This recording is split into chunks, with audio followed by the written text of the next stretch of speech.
All right. Hello again, everybody. And I didn't mute my stream. Uh, Hi, welcome to the Legend of the Three Kingdoms. My brain is scrambled eggs right now. And these are the players who I hope have more intact brains than I do. Uh, yeah, last session was kind of interesting. Uh, uh, Half the party was able to figure out how to break out. Henri was able to sneak around and learn stuff. You guys released that one woman that Valid had been having visions of, and you scared away the Dark Lord. I mean, that's pretty cool. And now you've found out that Henri uh, has a patron that isn't a colossal bastard.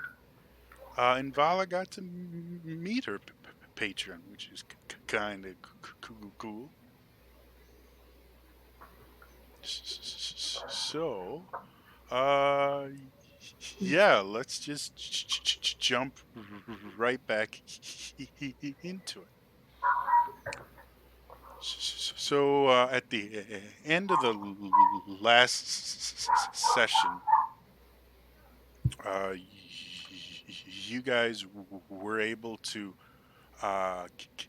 get rid of the remaining undead dead in here, and then we're able to actually get your first good night of sleep since being here. Um, Now that that's over, you all wake up like you have a few times before here, but instead of being on the cold floor, you're all waking up in relatively nice beds, or on the floor if you so choose, but floor in a much nicer room. Um, and yeah, you feel refreshed. What would you like to do? Did Satine tell us that if there was, I can't remember if she said last session or not, if there was a library in here? She did mention that her and the rest of the women would eat with the Dark Lord in his library. Okay. I want to find Vala and suggest maybe we should find this library and maybe we can learn something about what he was planning. I agree. And we have a reference point at least, and I'll pull out the book with that I copied the symbol from underneath the tree. I don't know if this was his doing or not, but it's a start.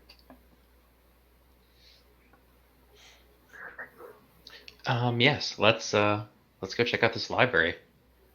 Okay, as you guys come out, the first thing you notice is the whole place just feels different. Like ever since you've been here, there's been this just very oppressive feeling. Like even the air just felt heavier, and now it's obvious you're underground. It has that kind of musty smell to it, and it is somewhat humid and cool, but it doesn't feel oppressive anymore. It actually feels kind of light. Uh, from the brief conversation you had with Satin, um, uh, you guys basically haven't been to the western part of this place. So coming out of the door, if you head immediately west, you know that's the direction of the library. All right, let's head that way. Yeah, let's head west. Are Chinta, Lillian, are you guys? Do you want to go with them? Do you want to sleep in? I'll go with them. I'm Okay. also following them. All right. So as you guys go through the door to the west, you come to a very familiar looking sight. You see a dais with a throne. This one is different, while the other one was kind of a charcoal with this almost ruby trim on the outside. This one is this bright scarlet throne with gold trim around it. And to the south, you can see a doorway with very heavy drapes and curtains covering it. And you seem to be in some kind of audience chamber, it looks like. And you Hmm. can I see a door on the opposite side. I mean, we did have an ego. Two thrones? Come on. That is a bit excessive. Um, but I'm guessing the the curtains is the dramatic entrance way for people petitioning him. That way, they would have to walk the full length of the hall. Um, let's see what's under this by the side door. And opening the door, you are immediately hit with the smell of books. Lots of books. You also notice the air in here is much drier than the air elsewhere in here. Uh,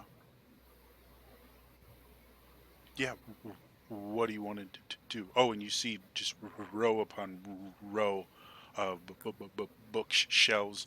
Towards the middle of the room, you can see two tables with chairs around them.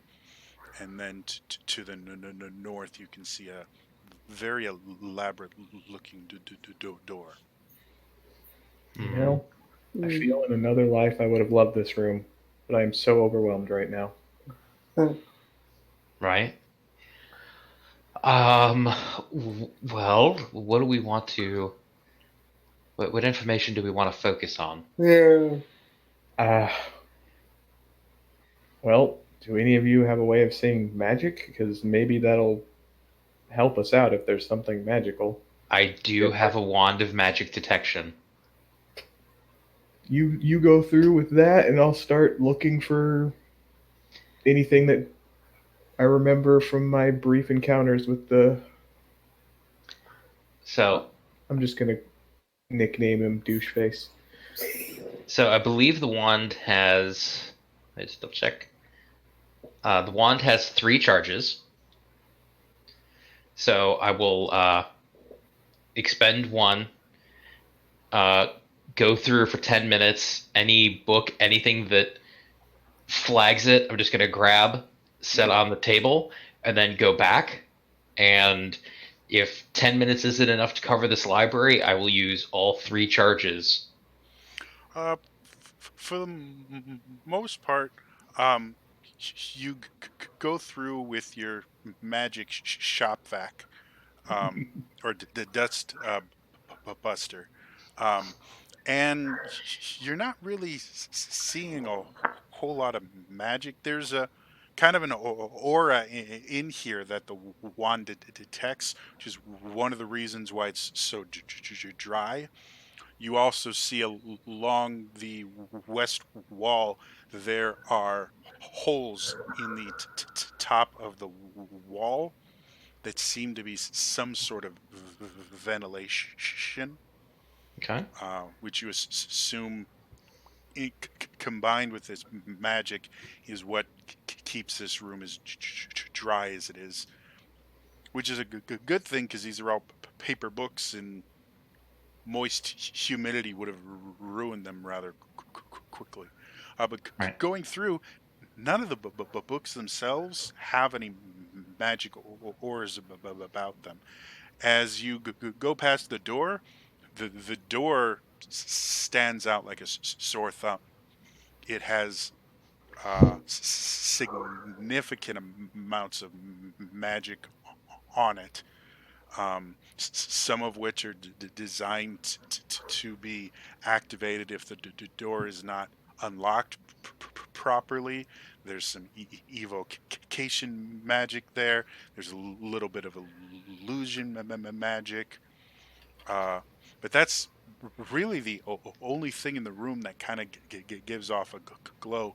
And even with how massive the room is, because that's the only thing that glows, you're actually able to get through basically the entire room with just two charges. Okay. Were you talking about the door on the north? During the north, yes. Um.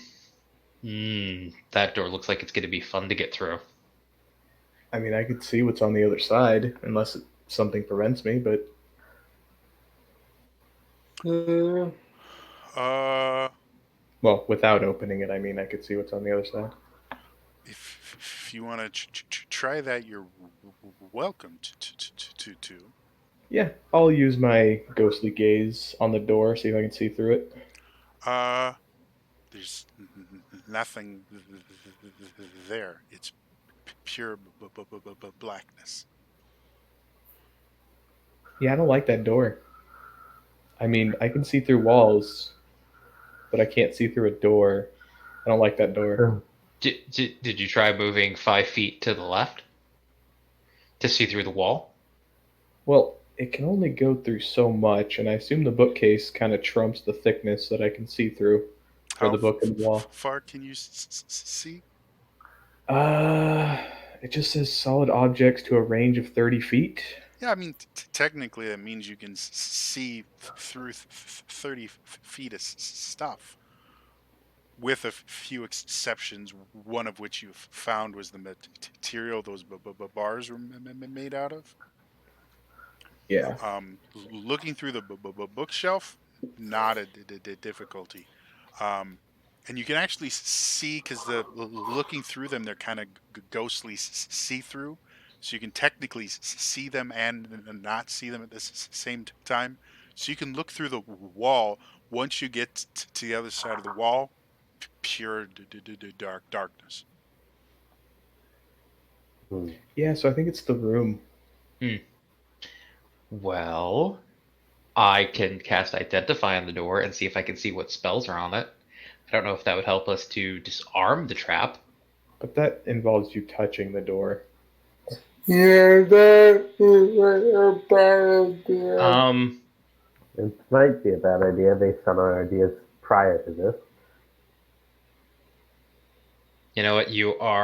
Very, uh, you are very wise.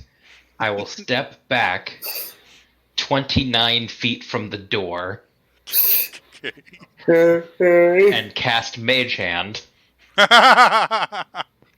have Mage Hand open the door. Or attempt to open the door. The door itself is a big set of double doors that seem to be carved out of some very kind of dark wood, like ebony. Um, and as your mage hand grips one of the knobs, seems to be locked.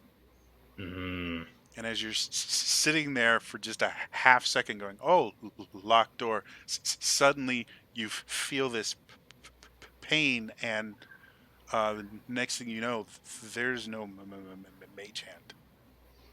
Mm.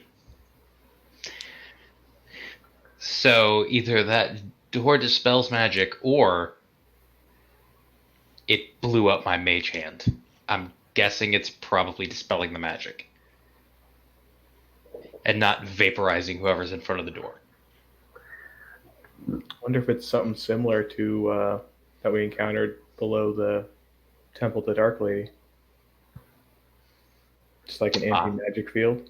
Hmm. Oh, yeah.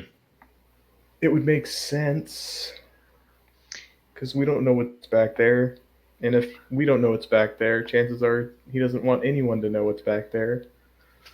Yeah, I mean, well, my mage hand existed in front of the door. It's just as soon as it made contact and then tried turning the door, it dissolved. So, Oh, There was a slight delay between it trying the door and it disappearing. hmm. So it wasn't just as it made contact. so someone who she actually doesn't hate want to go and see if Satin knows a thing about this door? Sure. I'm gonna go find Satin. Okay. It takes you a little bit of time, because the only place you know where she used to be was the room you guys slept in, and then the throne room with the transportation circle, and she wasn't either of those places. After wandering around for around 20 minutes, you eventually wander into a room with two crystal balls held aloft on these strange pedestals, and a bunch of skeletons in various states of decay. And you see her just in the middle of the room, sitting down, like hugging your knees to her chest. And as soon as you come in, you see her kind of wipe at her face and stand up. Yeah, yeah, yes. Are you alright, Satin? I'm, I'm, I'm fine. There's something wrong. Well, the rest of them are in the library and they're poking at this door that's in the back of the library. We were wondering if you knew anything about it. Oh, you shouldn't mess with that door. The Dark Lord trapped it. What happens when you mess with the door? Well, I don't particularly know. The Dark Lord said a few of his less wise servants had tried to open it. Most I know is one day I had to come and clean up a charred corpse in front of it. Hmm. I had to replace all the books along that wall. Oh. Mm. Hmm. Is He was touch not pleased, but Elle was very good with the. Um, she knew this repairing cantrip that allowed her to fix things. It took her close to a month, but she was able to repair all the books. is touching the door okay as long as we don't try and open it? I do not know. I wasn't there when it happened. I simply cleaned up the mess afterwards. None of us were foolish enough to try it ourselves, though Kira claimed that she knew how to get past it. I didn't really believe a lot of what Kira said. Alright. Well, we're gonna try and fix it. And I just kind of pat her head and walk back. Uh, sure. So while he's gone for 20 minutes, what do the rest of you wanted to do? I mean, what's the worst that could happen if we tried to open it? Well, I think the worst that can happen. Well, I have an idea for how to get the door open, but um, since Argenta is working on that, why don't we spend some time trying to delve into this library? Um, and then we can discuss that later. Yeah. Um, Besides, I'm sure Celeste can figure a way to get in there at some point if it's something truly horrible and dangerous. I mean, Um, she might not even be here now that she's Okay. free. Who knows where she is? well, she said she was going to stay here and clean this place up for a while. Plus, I mean, this place just feels warmer now. I feel like her presence is here. Um, I am going to try seeing if I can find any books about the muses. Okay. Looking around, the first thing you notice, these books are all written in gibberish. Oh, my time to shine.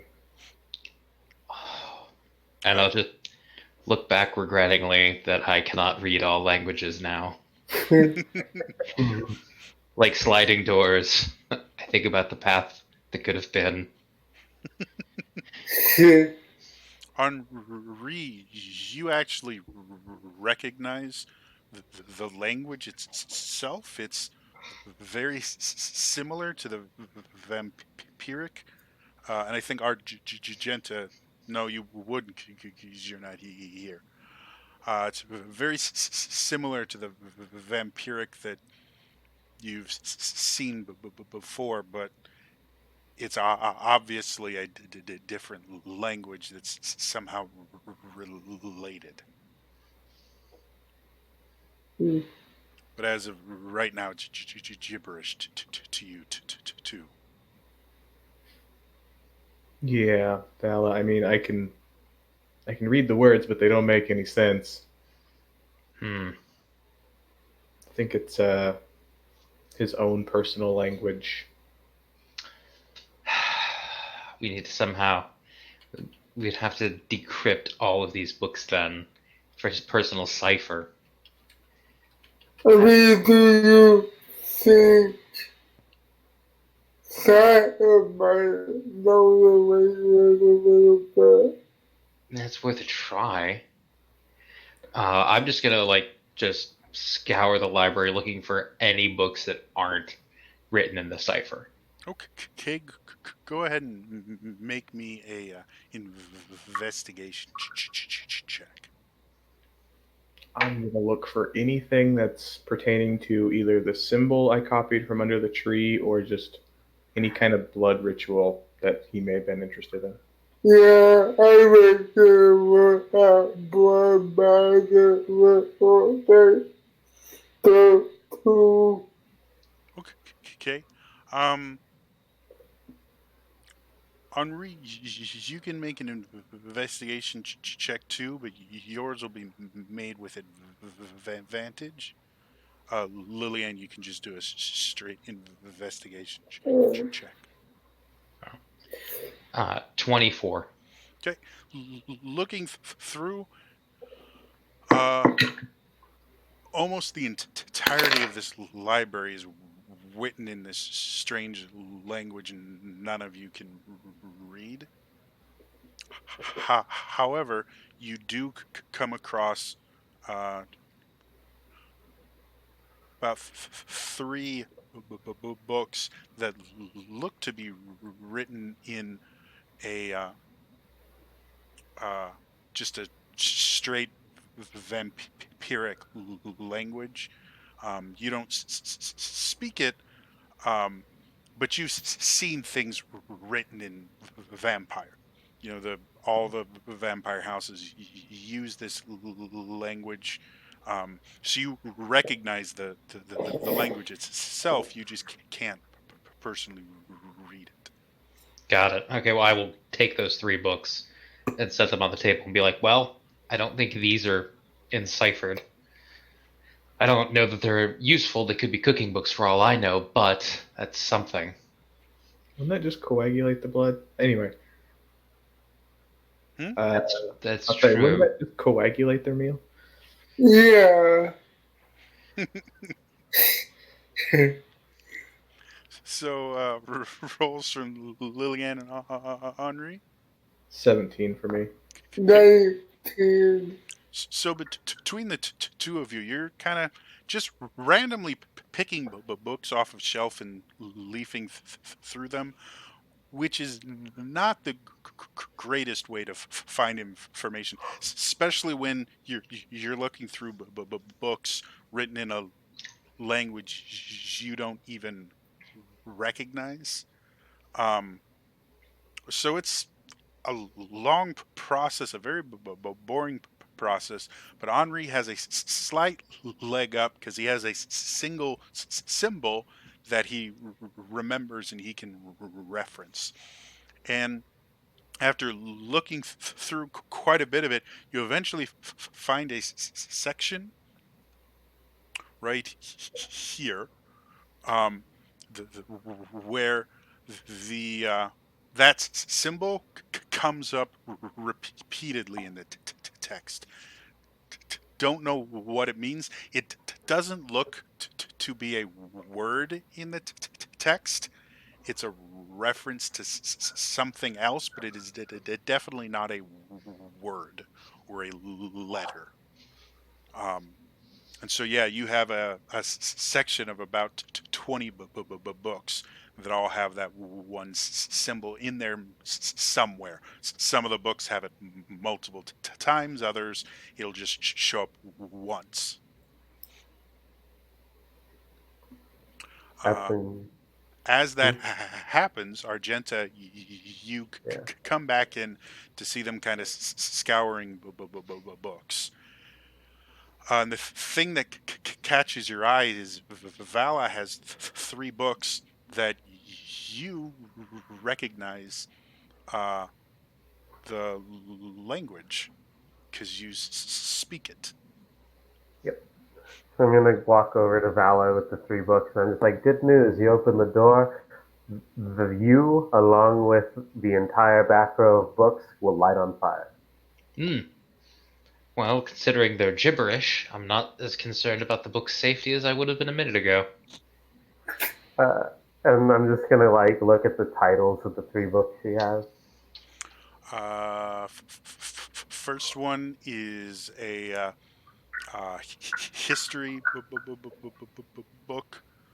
Uh, the second one is a botany slash alchemy book. It's specifically alchemical plants and their uses. The third one is kind of a entry level medical text almost. Biology, physiology, and the like. Okay, I'll tell you that, Vala. Huh. So it is a cookbook. Vampire cookbook. Bad joke. Um, Oh dear. well, not as interesting as I had hoped, but You do realize though, Argenta can read these books. Argenta, you can read? I mean, Uh, vampiric? I'm. Yes, I can read, and I can read in vampiric. For the record, are you still wearing that dress? No. Okay. Hey, Jody, Mhm. does that mean I could read the normal vampire ones and the non-ciphered ones as well with my Eyes of the Runekeeper? Uh, what does Eyes of the Roomkeeper do It's again? like read all writing. Uh, It's pretty vague, but that's what all it says. technically, yes. with that ability, you technically could read the other books as well. They'd just be very difficult because they're an incredibly ancient version of vampiric. So it kind of like be reading Beowulf without the translations and everything. Okay. It's technically the same language, but boy, do they use it differently. I I'm would just be trying to read whatever one of those that section I could. I'm going to take Vala's 3 books, and it's like, well, I kind of glance at the other books and realize I can't read them. Hmm. And I'm like, if he has these, and that means I'm gonna basically take them and see if he has like any annotations or notes or is trying to point out something in these books because he obviously has them for a reason. Yeah. Make me an investigation check with advantage. All right. Now I'm not the best at this, but 15. Looking through, which one do you want to look through first? I'll start with the history book. Okay. You notice the history book itself is there are entire pages that are missing out of it that have very obviously been ripped out and not carefully. Hmm. Um, and then there are passages that are completely just blotted out, like just tons of ink and scribbles all over them that make them basically indecipherable. Um, but beyond that, there's nothing really strange about that book. Okay. Just it was treated very poorly. You did see a couple vampire house names circled. Hmm. Um, Which one? Dampierre, uh, Laval, and Artois are the three that you found just kind of glancing through it, and they were circled with uh, some kind of annotation, but it's really faded writing, and the ink is bled to the point where you just can't figure out what it says. Okay. Hmm.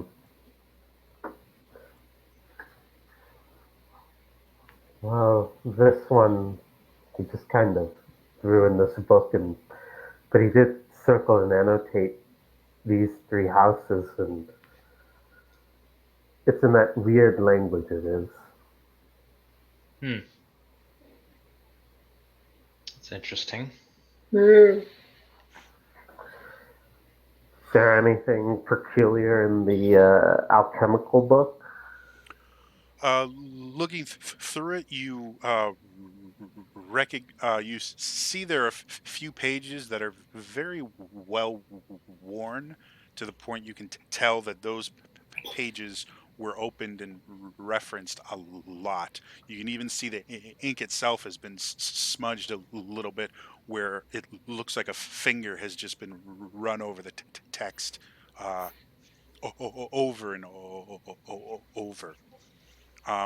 However, without a knowledge of alchemy, you really don't know what these plants are, because the Hmm.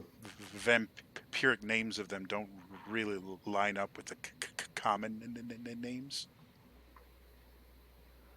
I'll have to let Lillian look at those. They seem to use this a lot. I just kind of shrugged. And then the last book was like a intro medical book. Yeah. Something like you'd see like a first year med student learning the finer points of an anatomy. Obviously, Hmm. far beyond what anyone not interested in a medical field would want for information. And looking through that, there are annotations everywhere. Some of them you can read, some of them you can't, because again they're smudged and the handwriting is not great.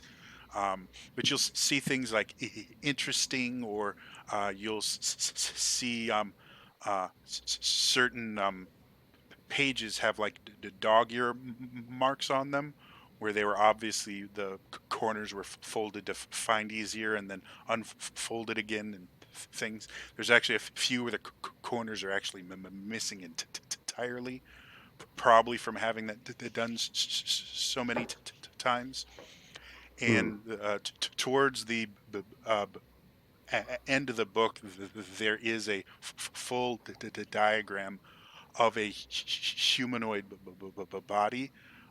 Actually, multiple pages of different races, uh, and those are heavily annotated.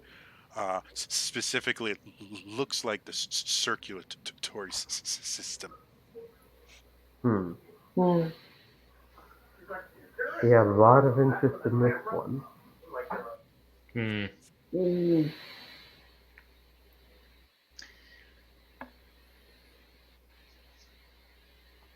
I am gonna go get that bar from the prison room. Okay, doesn't take you too long to get it. How long is it? About three and a half feet, or no, closer to two and a half. Sorry. Hmm. I'm just gonna um, take out my crossbow, Hmm. my light crossbow, fit that bar into it, and just kind of pick a random wall and fire it and see how much energy it has when it departs the Okay, bow. it's larger than a bolt, so getting it to fit in there is going to take some finagling. Go ahead and make me a sleight of hand check. If you have thieves tools, you can use that check instead. I do not believe I'm proficient with thieves' tools, but with sleight of hand, which I am proficient with, I got a 19. Okay, it takes a lot to get it set in place, and you actually have to create like a little stage to go where the drawstring is, just so it'll actually catch and push it. But you do get it to the point where you think you could fire it. But before you do, because of how heavy it is and the fact it's not supposed to fit in the bow, you're pretty sure if you fire this, it's gonna be a one-time thing. It's Hmm. probably gonna wreck the crossbow and force you to get it repaired before you can do it again. But does it seem like it would fire 30 feet or so? Or like it's just gonna go like pop out and then collapse on the ground? Oh, since a normal crossbow can shoot over 100 feet, you think bare minimum it's going to go 50 with a pretty solid amount of force. However, aiming is not going to be great. It's okay. I don't. But it would theoretically, I'd probably have a good chance of hitting a door or something. Uh, you're not 100% sure. You Hmm. think it's possible. Okay. I'm gonna walk back into the library and set my contraption on the table. and just kind of like step back and stare at it and see if anybody notices. I have an idea. Oh no. What is that? Well, this pole was so effective at busting the lock last time. I'm wondering what it would do against the door. Vala, we almost died last time. Multiple On times. standby. Hence, the delivery system. I'll stop reading and just be on standby with either Spare the Dying or Aura of Life. Wait, guys, let me get to a spot Wait. where when you die, I can make sure that doesn't stay that way. I have a better idea. I'm gonna cast Death Ward on whoever shoots this thing. That's appreciated. Before you do anything dumb, Vala, I'm going to start pulling books out of that back shelf. As you start preparing that, I start taking off my leather armor.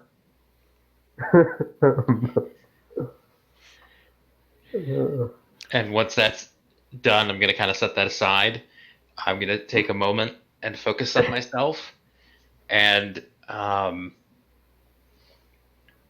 using... I'm going to cast Mage Armor on myself using Armor of Shadows. Which feels wrong given where this power is coming from. Like it should be a radiant armor, like a little flash, but I'm going to cast Mage Armor on myself. And then I'm going to go up to the bolt. And I know this probably won't well, I don't even know if this is going to work, but I'm going to attempt to cast Daylight on the bolt itself. Thinking of Celeste. You mean the rod?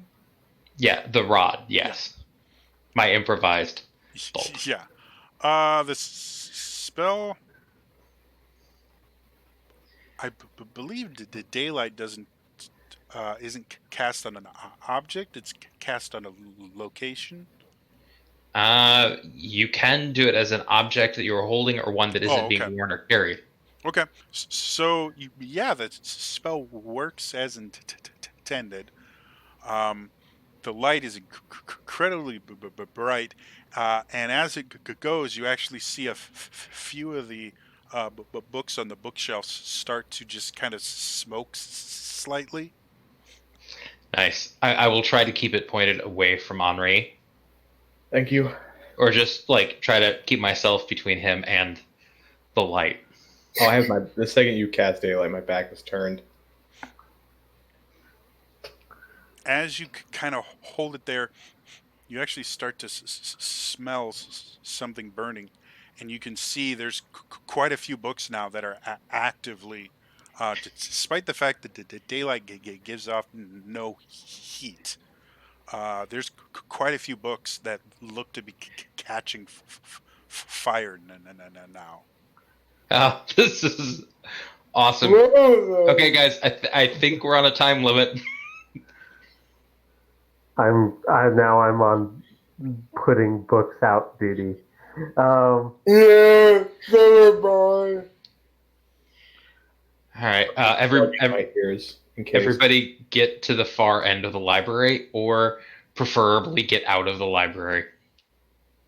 Just shoot Vala. Pardon? Just shoot Vala.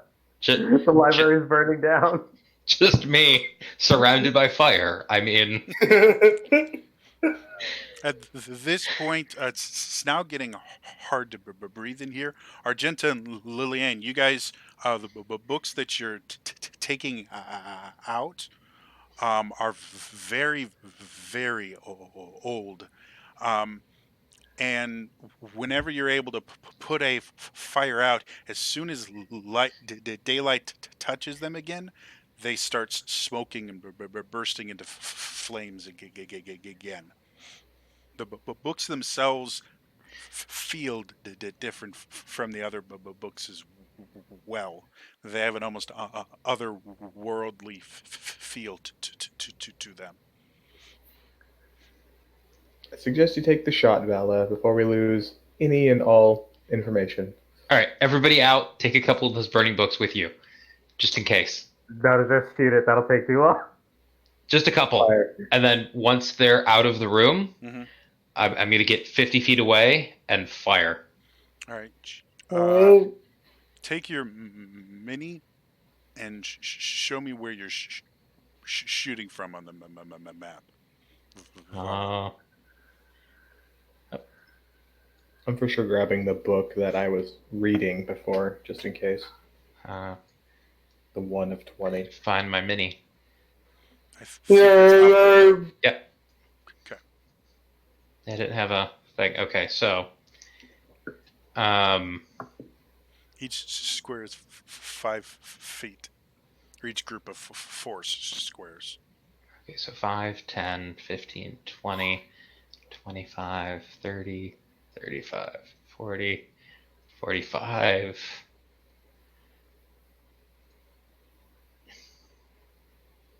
Yep. Well, yeah, I want to be about 45 feet back. Okay. So, and then, yeah, we'll go there. And at we'll. this point, the air around you is caustic. It burns to breathe. You're choking and coughing. Go ahead and make me an dexterity attack roll with disadvantage. Oh. And no proficiency bonus. Okay. Yeah, you're not proficient lobbing pieces of the cage. I'm gonna be a barbarian for that. Oh, so poor. 8. Okay, you fire it off, and it goes, and it strikes the upper left-hand corner of the left door, and you hear a resounding, almost gong-like sound as it pierces the wooden door and then hits something metal and goes a little bit further. After it hits, you see this bright flash in front of you as flames erupt from it, and then you hear, and I need a dexterity saving throw with disadvantage, please. Of course. Dexterity saving throw, disadvantage. Oh, of course. Well, it's a natural 1, but 8 total. You just love fire too much. Follow wind as she lived.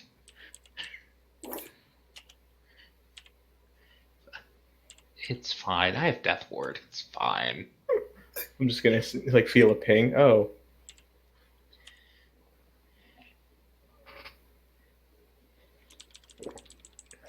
Hold, please. I'm having a flashback to Mercer's. That's too many dice to roll.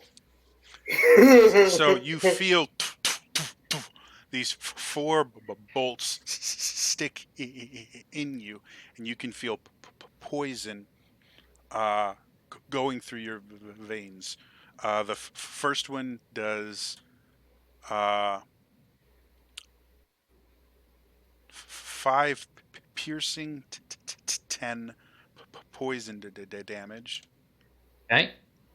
Second does 5 piercing, 20 poison damage. Okay. Third is 3 piercing, 18 poison damage. And the fourth does 4 piercing, 11 poison damage. I need 4 con saves, please. Okay. I'm not using the cursed dice anymore. Oh, first one is 6. Second one is 10. third one is 21. The last one is 9. This is the not cursed die. Uh, uh, on average, yes, it is the less cursed die. As you hit the floor, you feel your strength just sapped from you. You have 3 levels of exhaustion, Oh, and have the poisoned condition for the next 3 days. ooh. Okay. Wow. Okay.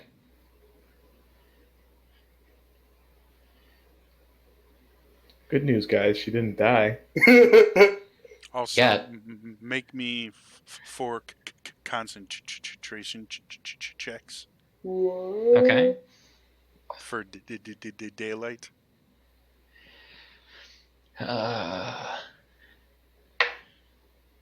10. First one. I'm assuming. Well, No, the first one was first 16. one was a DC 10. Okay. I'm switching out to one of these dice. The second one was a 9. Daylight fades. Oh. So you guys on the outside, you hear an explosion, and then the sound of multiple. Sounds like multiple crossbows being shot, and then you hear nothing for a few seconds, and then Vala groans. Oh, why did I stand in front of the door? Not off to the side. You know, that's a good question.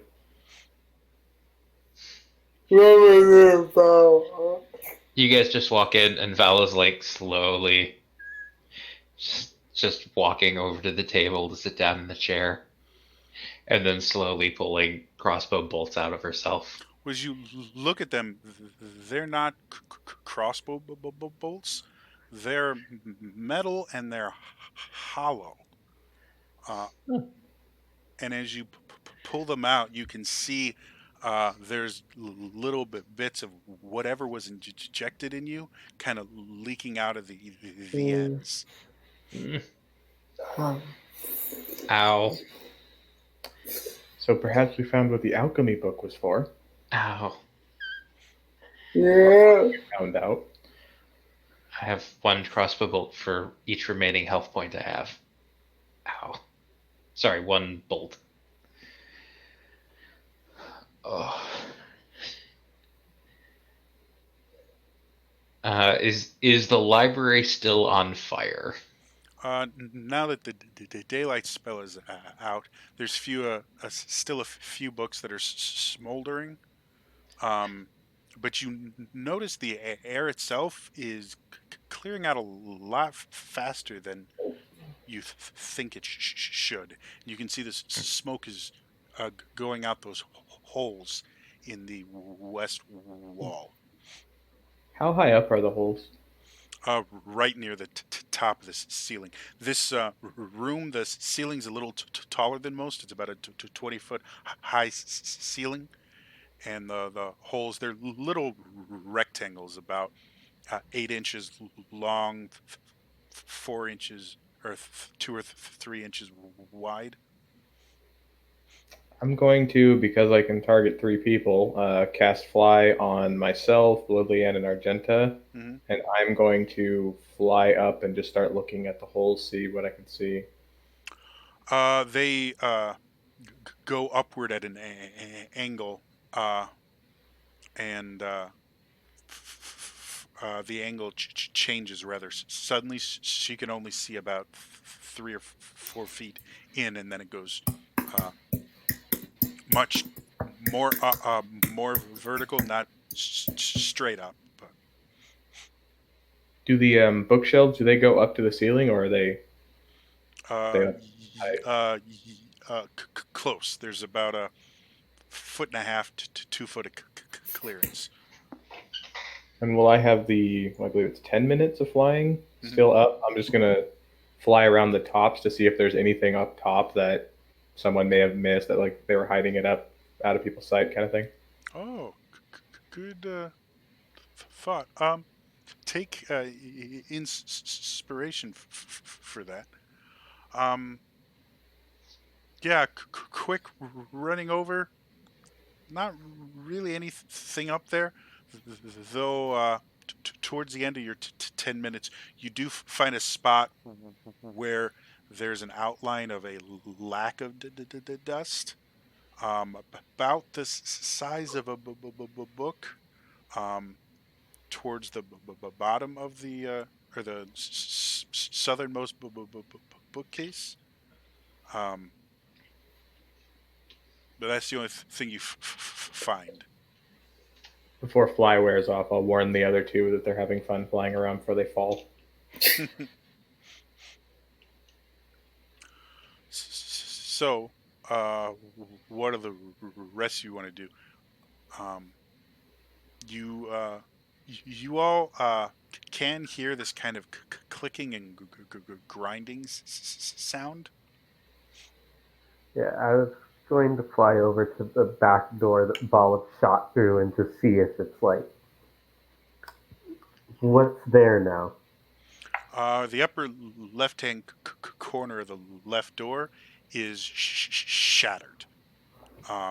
However, you can see a sheet of metal that the bar has uh, basically wedged itself into and kind of bent, and you can see through it. There's a room on the other side, um, but you can't, for whatever reason, it's very fuzzy in there is the best term I can use to describe it. Um, and you also can see the very edge of the door some gears trying to turn, that aren't able to work the way they're supposed to, because now some of them are bent and things like that. It looks like whatever mechanism that shot the darts at Vala is trying to rearm itself. Hmm. Oh, So, Vala, I think you broke the trap. Is that good or bad? I don't know. Also, I forgot to mention this and everything happening. The northernmost set of bookshelves are on fire, if that matters. I'm. I don't have They're a not like lot of. wildfires spreading or anything, but they're definitely. Okay, I'll try and put it out Uh, best I can. if I'll you have just a source of water or sand, you could. Otherwise, they're like 18-foot tall bookshelves full of books that are on fire. It's kind of hard to put them out. I mean, I can change their color and make them look prettier. I mean, um it's a I valid choice. um I thought mm, I literally have no spells that can help with putting out fires. yeah. You figure with Vala in the party, I would think about that, but I why was it not a mean, valid insurance policy? I'm disappointed. when we hit Um, level 10, I'll take one. How about that? Because I get another cantrip then. I know I can use prestidigitation to put out small campfires. Hmm. So This is a little little bit bit larger, beyond yeah. that. and unfortunately, I got rid of pyrotechnics because I never had a need for it. Um, Do you have control flame? I mean, we all have our water skills. Both of us should. I mean, create fire, green flame blade, sacred flame, fire bolt, hellish or burning hands. Nope, nope, no, no non-fire spells, as far as I can tell. Alright. Well, since you've already done the honors, Vala, I'm just gonna try and kick open these wooden doors. I like that I'm at the very bottom of the room now. Yeah. I'm like, ooh, someone left a book here or misplaced a book. It's supposed to be here while they're doing all their death routines. Um, go ahead and make me a strength athletics check. Sure. Uh, it does cost 22.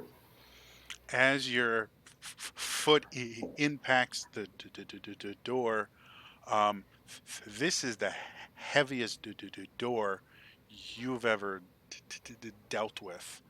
Even with all your strength behind it, just kicking it once, it moved. You can hear the locks on the wooden part of the door shatter, but the metal behind it bends a little bit, but does not get broke open. Oh, this is a solid door. Uh,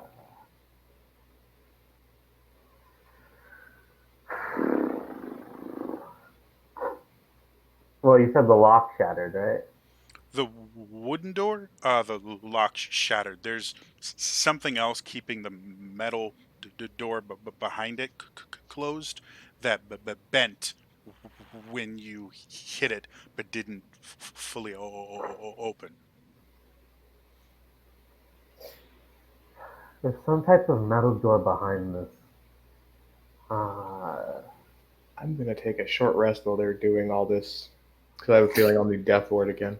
I'm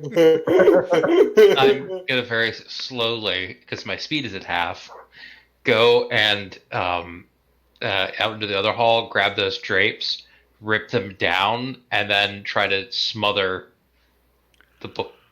The drapes themselves are very heavy. If you've ever dealt with theater curtains, think that, but heavier.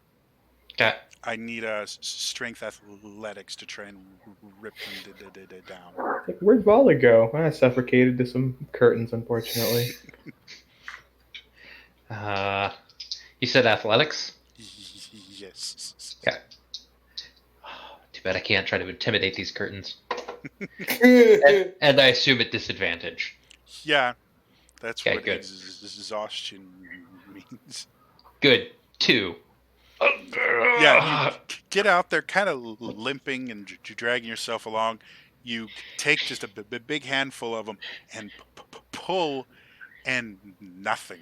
It's like pulling on a mountain. Like the cat that collapses at the bottom of the curtains. What are you doing? I was thinking I could rip these down and then try to smother the fire. Oh, But obviously that's not going to work. I'm just gonna lay here for a minute. can I have a see poison?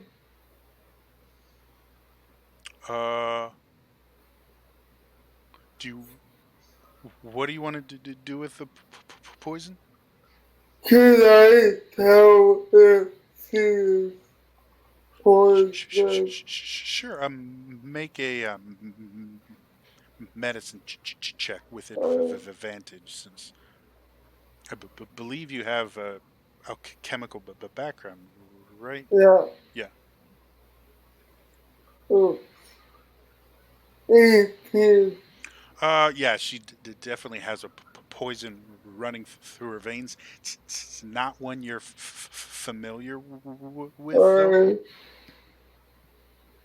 Alright, well, even if I die familiar with it. I will give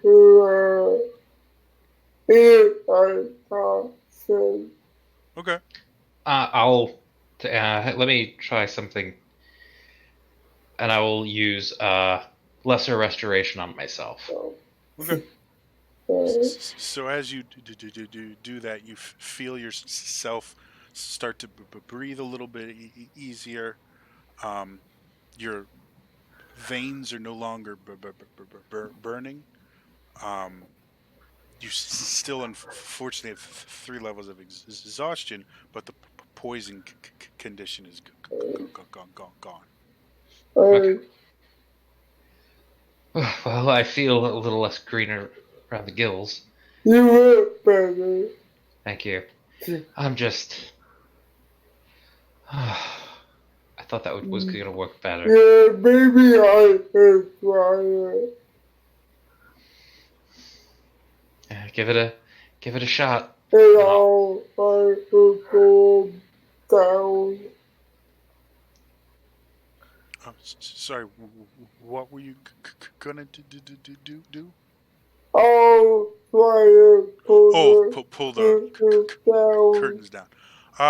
Yeah. As you get a handful, these are heavy duty curtains. Go ahead and make me a strength athletics check. Um, we're better than Baba. I, 11. So as you sit there and like, ugh, again, it's like pulling on a mountain. Uh, all They're right. whatever is adhering them to the ceiling, because you can't really see a track or anything they're on. It's uh, they look to be coming out of the ceilings, so whatever's hanging them is hidden. Whatever it is, though, is solid, which it kind of would need to be able to hold up these really heavy curtains. What they don't see on the other side in the library, their tent is holding the other end. yeah. Wait So, for it. So Hey, so, while how that's big? go kid. How big is the fire now? It's just the four bookcases on the north wall. They're not Uh, spreading or anything, and the fire, the smoke is mostly being sucked out those vents. Um, they're just on fire. At this point, most of the books are beyond yeah. saving.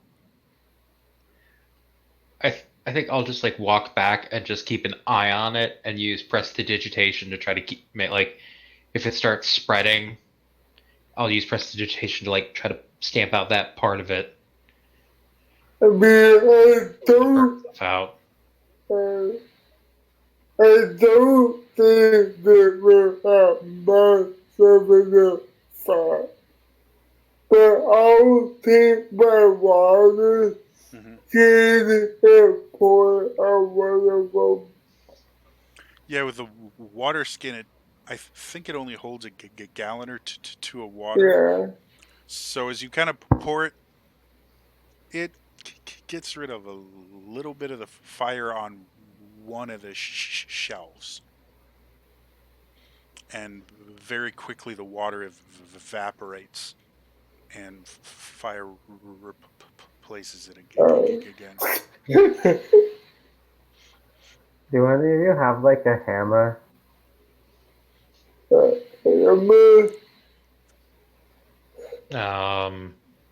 Yes. I reach into my Dungeoneer's pack and hand him a hammer. Alright, I'm gonna go back to the door on the left side because did she like shatter the top hinge of the door? Basically, the top corner of the door where it used to be wood is just broken just above the hinge. Okay. for the wood. It's a wooden door that has a metal door kind of glued to the back of it. Okay. So I'm just like relaxing on my short rest, watching all this. I'm basically gonna start working on the hinges. It's my plan. I hand Argenta my crowbar. Crowbar. the Okay. hinges are on the other side of the door. Ah, he planned for this contingency. Um, Again, that kicking it. kick, it didn't break the metal doors, but it bent them somewhat. Why don't So Why don't you and Argenta? Why don't you, Liliane, try to pound the door? All right. And while you do Well, that, I'm gonna go over here and sit down because I'm starting to feel lightheaded again. all right. just gonna go over here and faint. Don't mind I'm me. up for this if you are, Lillian. Yeah, All let's right. do it. So athletics checks from both of you, please. All right. Just don't die before my rest is up. That's all I ask. I should really, while they're doing that, I'm going to cast Cure Wounds on myself Okay. 3 times. Okay. Viola's just sitting there touching herself while you guys are kicking. What'd you guys get? You first, Lillian. 7. I got 26.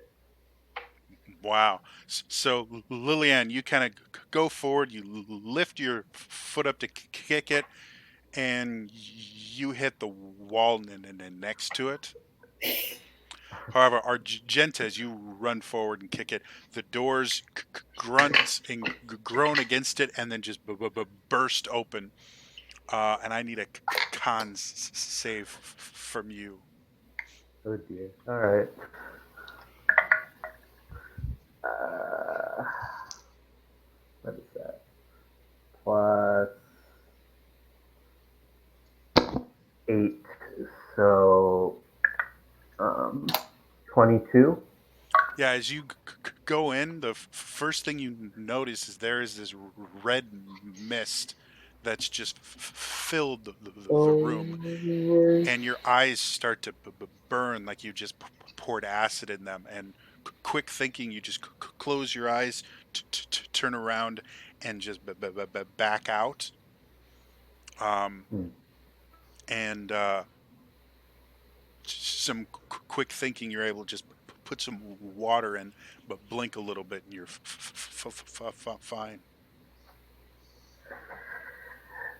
But as you look, you can see the red mist does not travel past the threshold of the door, but the entire room behind it is just filled with it.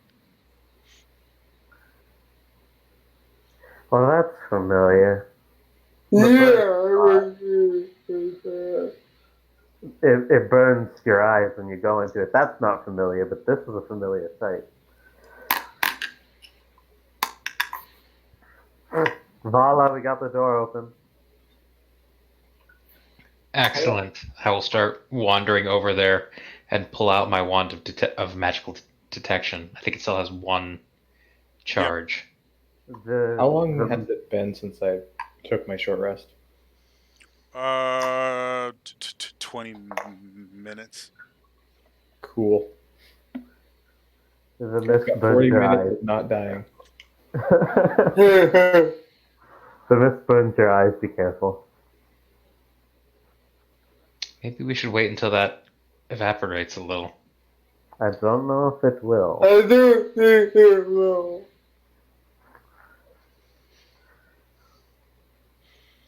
Maybe I should stay out here then. I will hand Argenta the wand.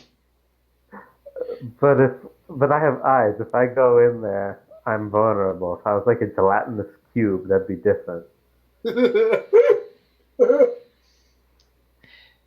I mean, that's true. Can you turn into a gelatinous cube? That would be No. extremely useful. Sadly, no. Hmm. We gotta be older. Part of me wants to see if I can burn this off. And part of me just knows that if I try, it'll explode and kill everyone. It's up to you, because you still got Death Ward for 8 hours. That's true. All right, I will slowly walk into the chamber with the magic wand in front of me, with a rag over my mouth.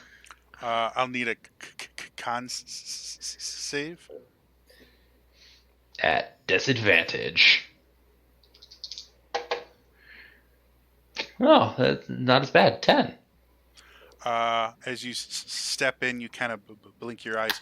Your eyes feel like you just poured acid in them, and very quickly you're blinking so furiously, and they're watering so bad, you are completely blind. Mm. Yep. This was a great idea. Marco, Polo. and I will start heading towards the direction of Polo. Make me an intelligence check. At disadvantage. Yeah. 7. You're just with everything going on right now, you can't really tell what direction the polo is coming from. And as you continue to walk where you think you heard it from, you eventually run into something about waist high. You think made out of wood, but it hits you in the gut really hard Hmm. because you just hit a corner of something. Ow. Oh, right in the. Oh, right in the wound. When I hear that, I kind of say to Lillian, she sounds farther away than what she said, Marco. I imagine you guys could see her. It's just No, the mist is thicker than the last time. After she'd gone about 5 feet, you can't see her anymore. Oh. You can see Oh. movement, but the mist itself seems to be kind of swirling and moving on its own.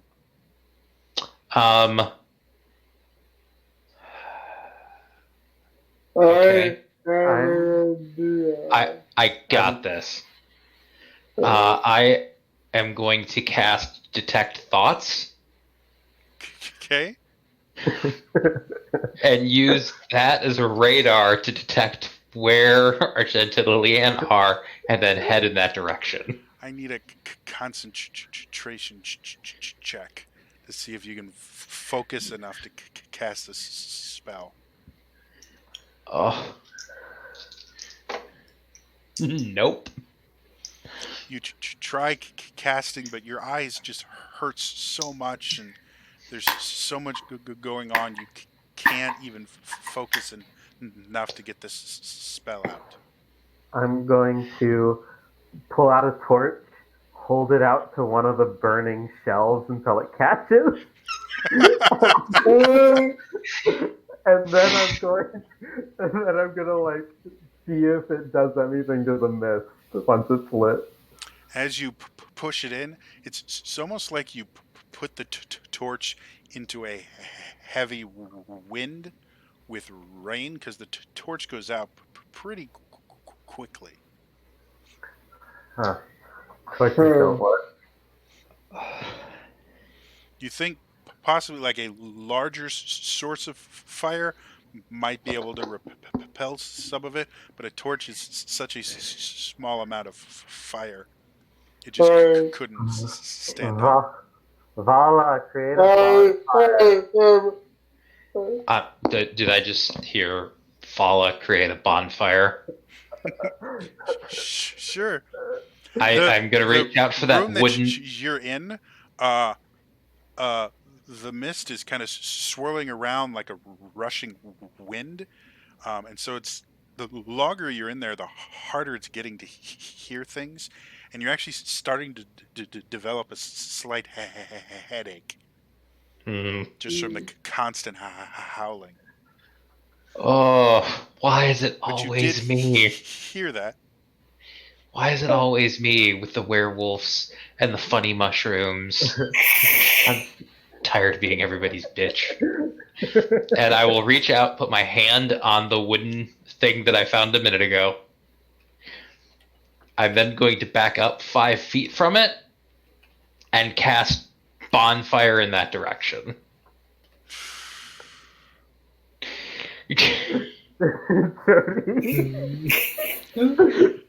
Still need a concentration check for any, or is create bonfire cantrip or a Create bonfire is a cantrip, and cantrips you can one that do I am without the familiar with. cantrips you can do without the concentration. That's good, because that would have been a 10. Yeah.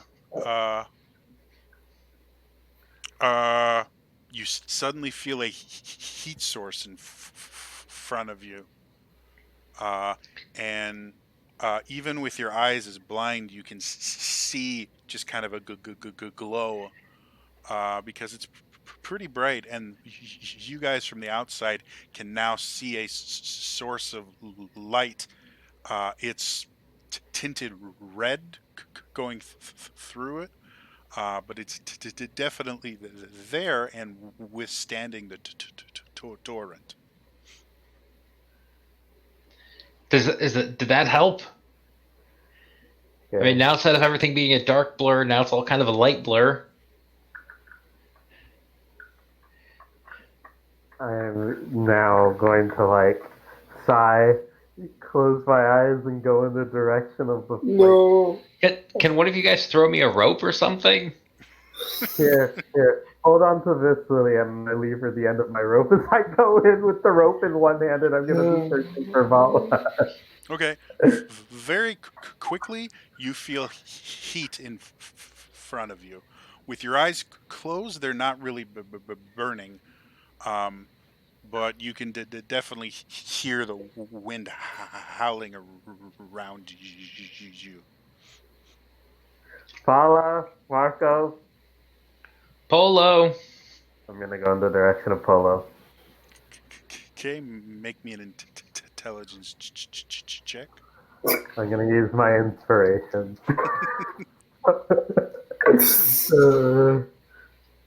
14. That's good enough. You go and eventually you trip and fall into Vala. Okay. I'll try to catch her. I grab Vala. Lillian, tug on the rope. I pull. Okay. Since they can both walk, it's not very difficult to get them out. Vala,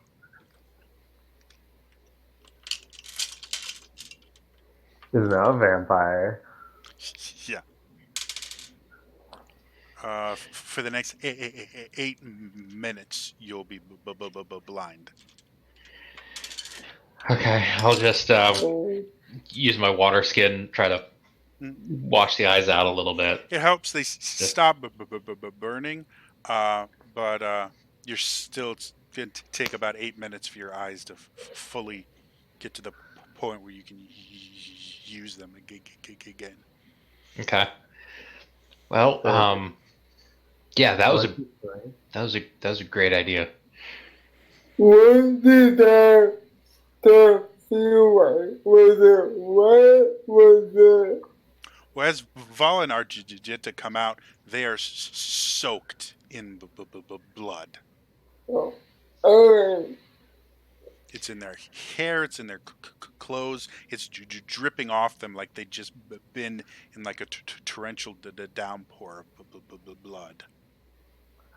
We're familiar with this. Oh, It wasn't a storm of blood the last time. I will use prestidigitation to remove the blood from first Liliane, because that's the first shape I see. And then wait, no, Argenta, and then myself. Okay. Over the next 10 to 15 minutes, Vala's sight comes back. You guys do notice that this torrential mist is starting to get thinner, and the bonfire is still there. How long does it last, Vala? Um, A minute, right? 1 minute. Well, Oh, the then magical bonfire will last 1 minute. Whatever was there, I think will. Burn. Wait. Create a bonfire in the ground within range until spent.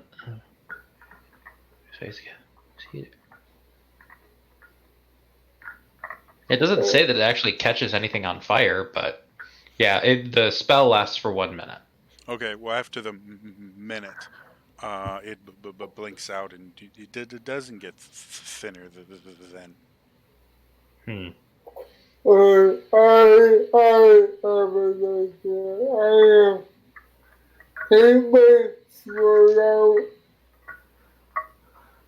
Can't make it activate my wireless dog. And then I'll go towards the bed and see how it reacts to the radiant.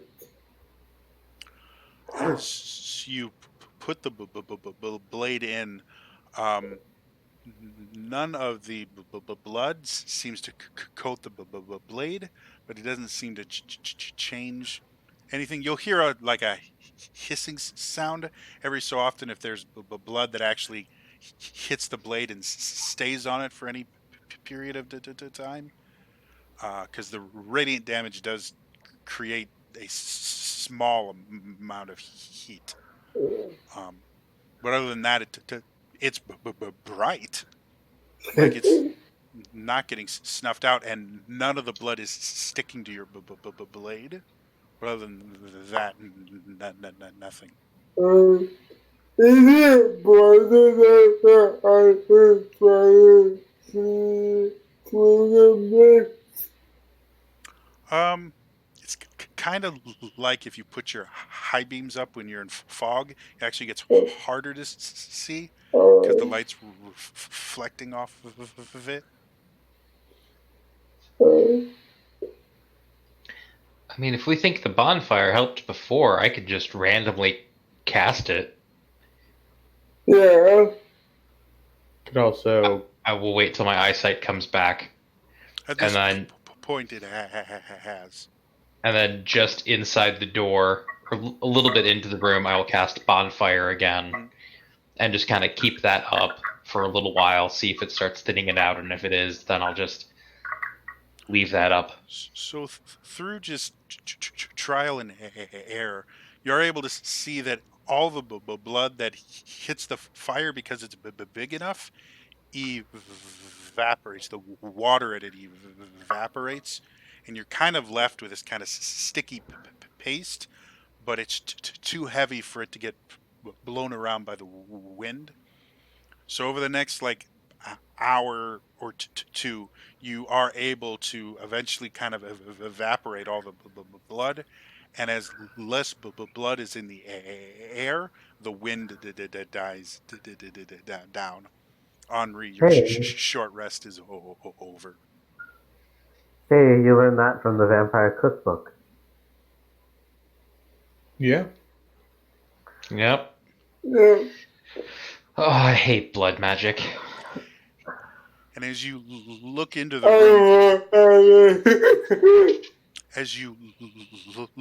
room, the ground is covered in this kind of thick paste that's this very kind of burnt red color.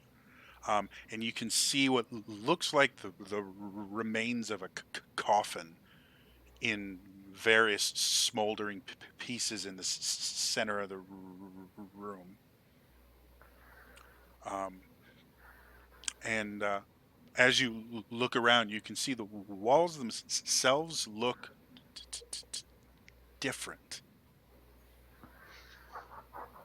Like they almost seem like they're breathing, like they're Hmm. moving and kind of pulsing in a rhythmic fashion. Well, undead tend to not like me, so I'll go in first. But before I do, I will. No, I'll wait till before I open, or before we decide to open the coffin. I'm just gonna walk around, looking around the room, since if there is anything undead, they'll have a harder time Hmm. attacking me. And I'm just gonna walk around, looking at everything, ignoring the coffin because I know that's the main focal point. I want to see if there's anything Okay. else about The them. coffin itself is burnt. Uh, it looks like someone almost like someone started a bonfire in the space it occupies. The walls themselves, again, are kind of pulsing, almost breathing. And as you look around, you can see almost what looks like sores on the walls, and one of them is bleeding. Like you can see blood dripping out of the wound. So it's reassuring. Do we want to try to Well, I mean, if fire worked on the room, I mean, we could try and cauterize the wall. I cast Cure Wounds on the walls. Uh, having never tried to heal an inanimate object, it's a weird experience, and it doesn't quite work. Um, from what you can tell, the wall itself is inanimate.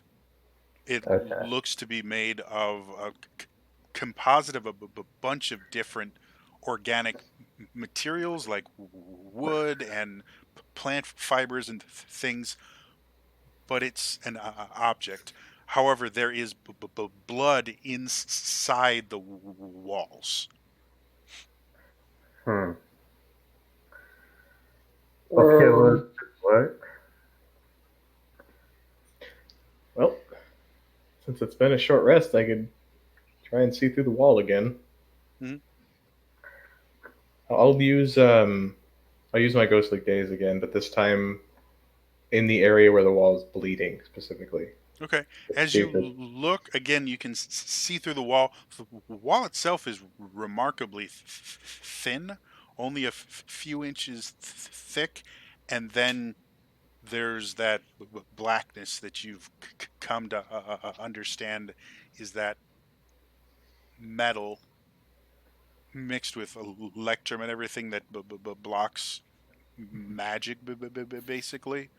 So throughout the room, this entire room is basically encased in this metal. and I guess if I have time within the minute that it's up, I would peek at the coffin as well. But I don't know if I do. Yeah, it doesn't take too long for you to realize you're in a metal box. When you look at the coffin, there's nothing inside the coffin, and it's on a kind of a dais. But you do notice empty space underneath the dais and stairs going down. That would have been a perfect time for someone's phone to play the Zelda thing. Sorry, no one's tweeting at me. Uh, Argenta, Yeah. you want to help me try and figure out how to move this coffin? Because there's some stairs underneath it. Sure. I kind of like stretch and get ready to push it. Oh, oh, Okay. I take about 15 feet. I go about 15 feet back just in case something explodes. All right. The two of you can make athletics checks with advantage. Okay. Okay. 28. 21. You guys get the idea as you're pushing against this. You hear this kind of grinding sound of metal against metal, and then a popping sound almost. And you guys think that however this is supposed to open, you're not doing it right. Uh, and you've broken something, but you are able Oh, to push the dais the coffin is on completely off, and you see a very narrow set of stairs that go into darkness. Perhaps Before we we should. head, Go ahead. but I was gonna say before we head down there, give me a few moments to let people know where we're going in case something happens. And I will yeah. go and find Celeste, Satin, and Commander. Just let them know where we're going. Okay. And well, as we did that, I will meditate and focus on the topic and you make real say something behind it. You're using that in the coffin. Yeah. Hmm.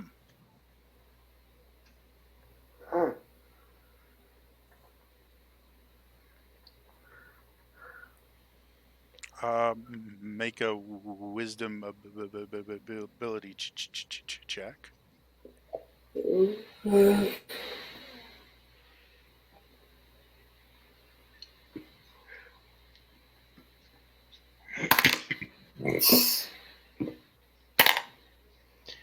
Eight. You said 8. Yeah. Okay. Kind of focusing on it. Um, you can see the coffin as it was before it got bonfired. Really elaborate. The inside looked to be made of velvet and satin, and it was really gorgeous. The Dark Lord slept in here, obviously, um, and beyond that, you just get this kind of very sickening feeling, like nausea, um, from looking at it. And while you don't think the coffin itself was involved in anything bad, it obviously was witness to some pretty terrible things. Um,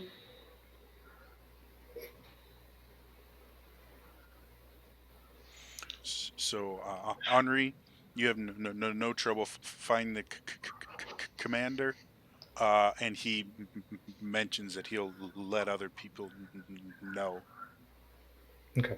as he tinkers on his firearm. And I'll head back. And how is it pitch black underneath the stairs? There's no light source, and these stairs turn uh, very sharply. So once you get out of, because the room you're in that does have the same lights as everywhere else. So once you're out of direct line of sight of the room, it's just pitch black, unless you have, like, again, the dark vision stuff like that. well, I was gonna send dancing lights. Every 20 feet have a light, and just kind of Sure. The staircase itself is basically a spiral staircase. So you never really have a good angle because it's just constantly spinning around itself. But if you want to go down, there doesn't seem to be anything dangerous. It's just a spiral staircase. Well, when I went through my thing with the pop, was that it require me to deactivate my sword familiar? Uh, for the just so I understand, are you asking if the Grimm's psychometry would deactivate your right? Yeah, when I have had to like clear away and No, when you only have to touch it and meditate. I, You can do that with a sword in your hand. uh, Um, uh, so no, the sword would still have the right active. uh, well, I don't imagine he expected people to get this far, so I don't foresee a lot of traps, and I will just walk down the stairs following my lights and keeping them up. Okay. and Uh, I will follow. okay. Argenta Vala. I'm following. Okay. I will follow as well, Limping. limping slowly, Yeah, As you deliberately. guys go down, the temperature drops even more to the point where you actually start feeling a bit of a chill. And after descending probably about 30 feet on this spiral staircase, it eventually opens out into a chamber um, that even with the things you guys have seen makes you have pause as the lights starts illuminating. Henri, your dancing lights don't do a ton of illumination, but as you push them out, the first thing you notice is a corpse that's been impaled multiple times and is just kind of held above the ground in a strange position. As Liliane comes out, uh, her sword illuminates a much larger area.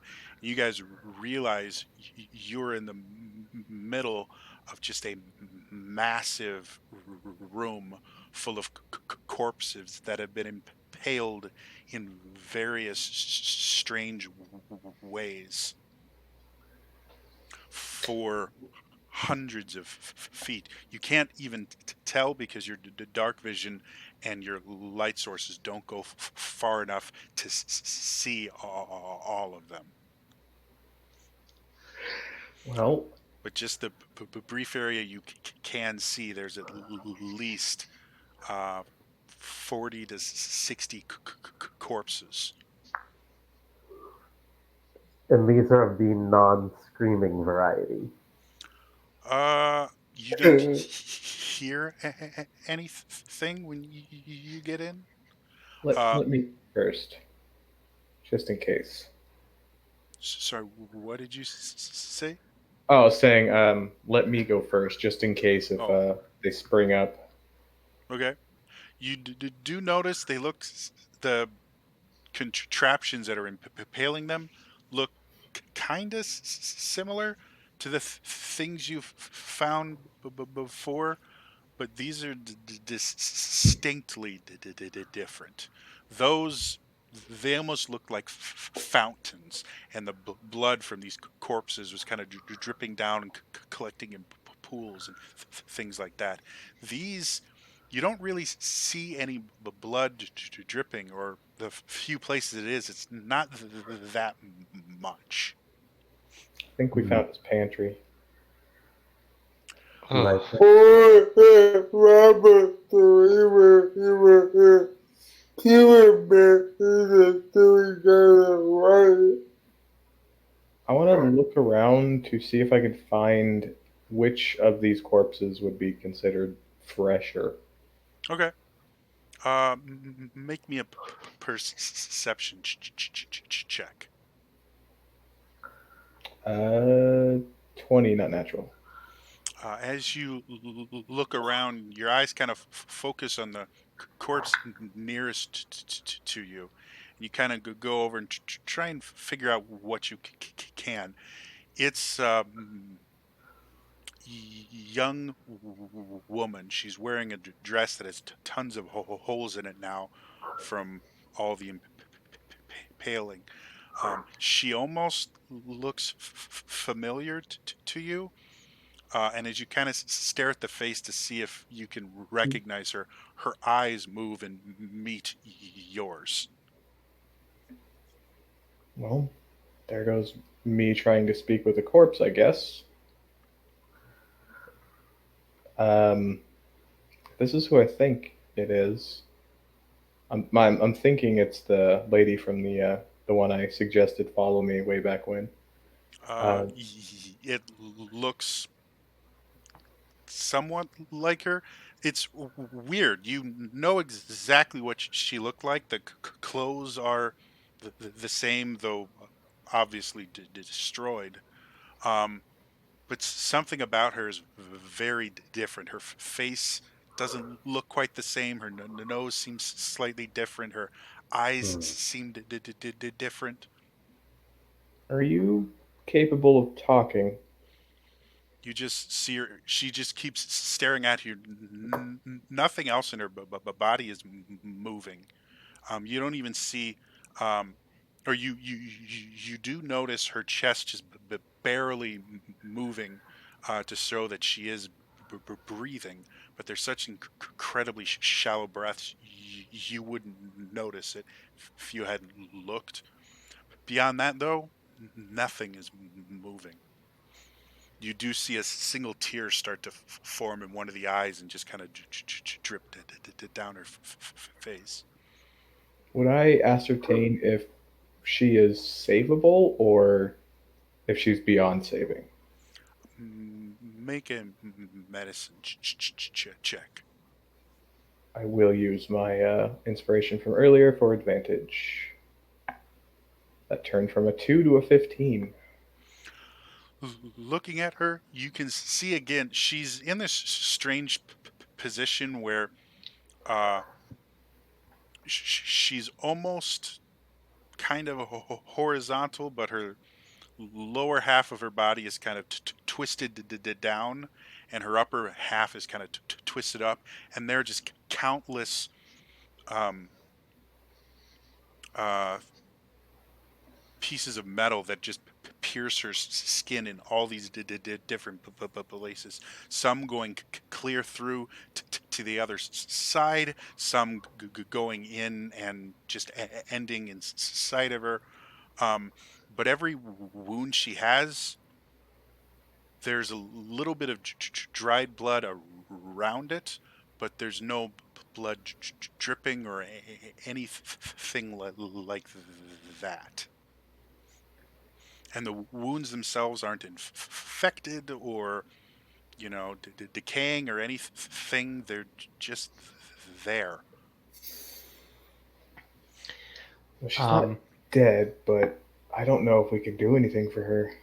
Well, first, I'm, I have a weird sense of something, and I'm just going to kind of place my hand over where that scar on my chest is. Hmm. And because I know wherever we've seen these machines, there have been like planar shenanigans, I'm Hmm. going to use detect portal, see if Okay. this is planar shenanigans or not. As you sit there and you kind of focus, the world around you kind of just fades away, and you just kind of focus on the energies around you. And the first thing that you notice, you instantly feel cold, but not like winter cold, just like your body temperature has dropped. Hmm. As you focus more and more, your eyesight starts to fade. It gets darker and darker to the point where it's as dark as you think it can be, and then just continues to get darker. Suddenly, you start feeling the ground underneath you start to move slightly and start to shift and kind of rhythmically move and rise and fall and rise and fall. You hear the sound of waves lapping against something, and it just continues to get more and more dark, and you feel colder and colder inside, and this feeling is just all around you, but not at a specific point. It's just this energy around you, and then suddenly, like that, you're back. So as far as a gate or a portal, you don't sense one, but wherever you are right now is not 100% tied to the material plane. Hmm. So I get the. Don't ask me how because I can't explain it, but I get the idea that if we fix with this, something will happen about where we are currently, Hmm. similar to the others. Vala, I am going to cast Detect Thoughts. you literally read my mind. I was going to see if you would do it. Yeah, no. I just nod to Henri and go, yeah. I got it. I cast Detect Thoughts, and I focus on the woman and ask her, "Can we help you?" uh, and all you get from her is silent weeping. Having seen people in the state where they all they can do is cry, it's very bizarre to see her just kind of splayed out with a neutral expression, but in your mind you can hear her chest heaving as she just sobs silently in her mind. Um, these um, the objects that are puncturing her, are they? They're like tied to hoses and things like that. This is a collection system, or are they just random pieces of metal embedded in them? What it looks like is there's a single metal rod that sticks out of the ground that splits multiple times, where it stabs these people in these awkward positions. But there's no tubes, there's no collection bowls or anything. However, it does look to be made of the same metal that the bars were made of, that the walls are made of. This reminds me of something. I run upstairs to go get that anatomy book Hmm. with all the Mm. annotations in it. Hmm. And I'm going to hand it to Henri because he was reading one of those weird languages, one of the books with the weird language in it. Hmm. He has lots of annotations, especially in the back. It has to do with how the stabbed. I'll flip to him with Argenta points him out and see if anything different pops up. Sure, as you flip through and you find this is a young human woman. As you flip through to the human section, again, you can see the arterial pathways are kind of marked off, and you can see um, various notations in the margin talking about things like best flow and other almost like plumbing or aqueduct type terms.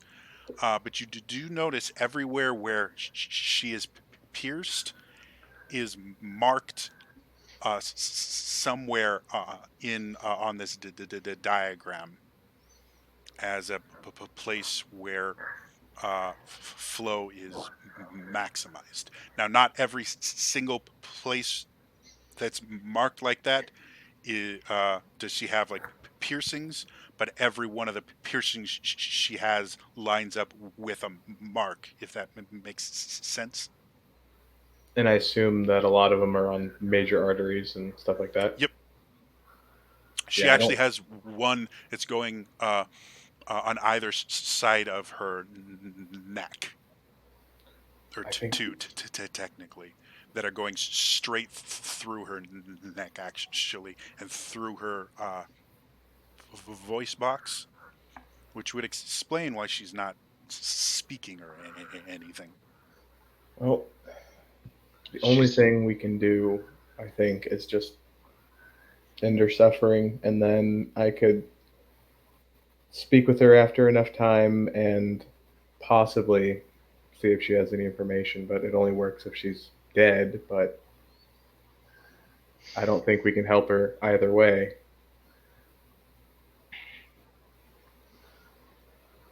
Because I yeah. imagine most of the other expired people in here have been Yeah. past their quote speak with dead crime of 10 days. You I'm assuming haven't with actually looked at any of the other Yeah. bodies yet. if I have any time left with detect thoughts, I'm Mhm. gonna start kind of panning around and seeing if I'm getting thoughts from anyone else. Every single corpse has that same silent weeping going on in their head that you can get to before the spell's end. It looks like everyone in here is alive.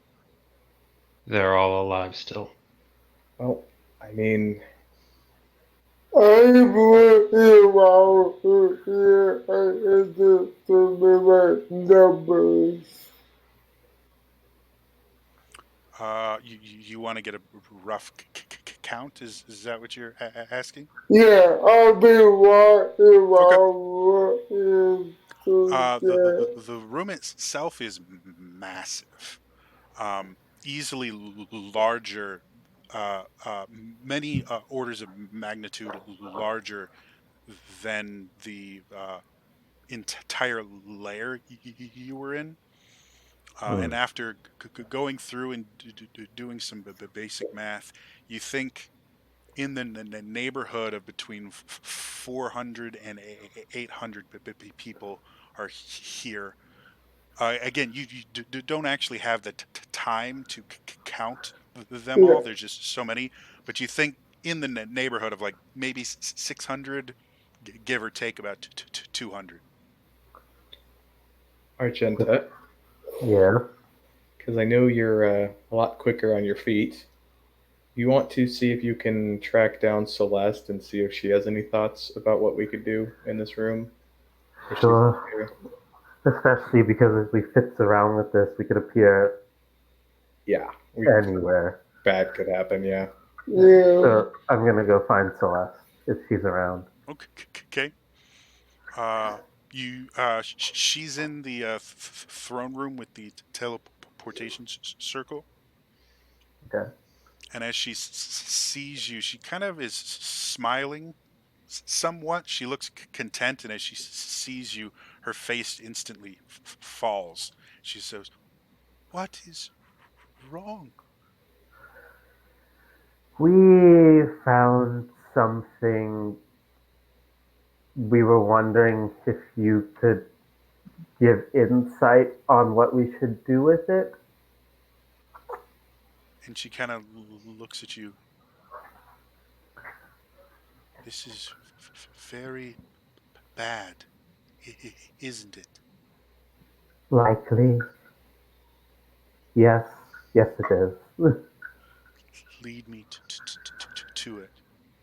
All right. I'll take her into the chamber that he rested in and then down the stairs and into the room. Okay, as you guys are waiting, you suddenly start seeing a light coming down, and as Celeste enters, she kind of radiates this very calming light. And as she comes out, again, she kind of just floats a few inches above the floor wherever she goes.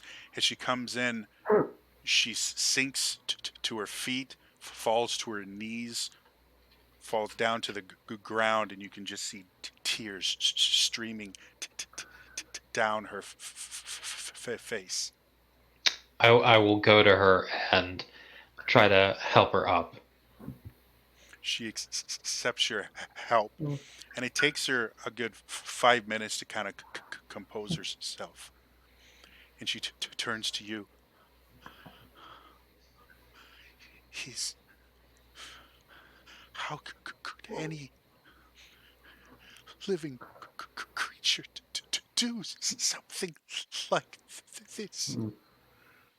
He, he is a true monster, and I can't even fathom. I must. They have been here far too long. I must. And you watch as she starts to raise higher, and she starts to glow even brighter and brighter, to the point where you have to start shielding your eyes. And suddenly this massive wave of light emits from her, and every one of these people it touches, you watch the body just kind of fade and disappear. And after she's done, she just collapses to the ground, not glowing at all anymore, and unconscious. I'm just gonna like, even if it's more, she's an exhaustion thing. I'm just gonna cure wounds her to be safe. Okay. This spell takes, but she still seems to be unconscious. I think we need to get her out of here, and I will attempt to pick her up. She's To like put remarkably light. even with triple exhaustion. Oh, with that, yeah, make me a strength Going for that quarter speed. Be glad you saved on one, or it'd be quadruple exhaustion. Right. With disadvantage, I rolled a total of 18. Not bad. So yeah, she is remarkably light, and the robes that she wears looks like they should weigh a lot, but even they are remarkably light. And so you're able to pick her up and get her out of there without too much trouble. The rest of you's the uh, impale things are still there. There's just no corpses on them anymore. Do you guys want to follow Vala? Do you want to look at them? I want And to. just go ahead. I want to say I want to go as far down the room as I can Mhm. to see if there's anything different besides just these devices, or if there's like a section where you had like a table or something, but just something different. Just want to walk as far as I can. Sure. It takes you a good 20 minutes to actually reach a wall, and this whole place is just these giant multi-tipped stakes.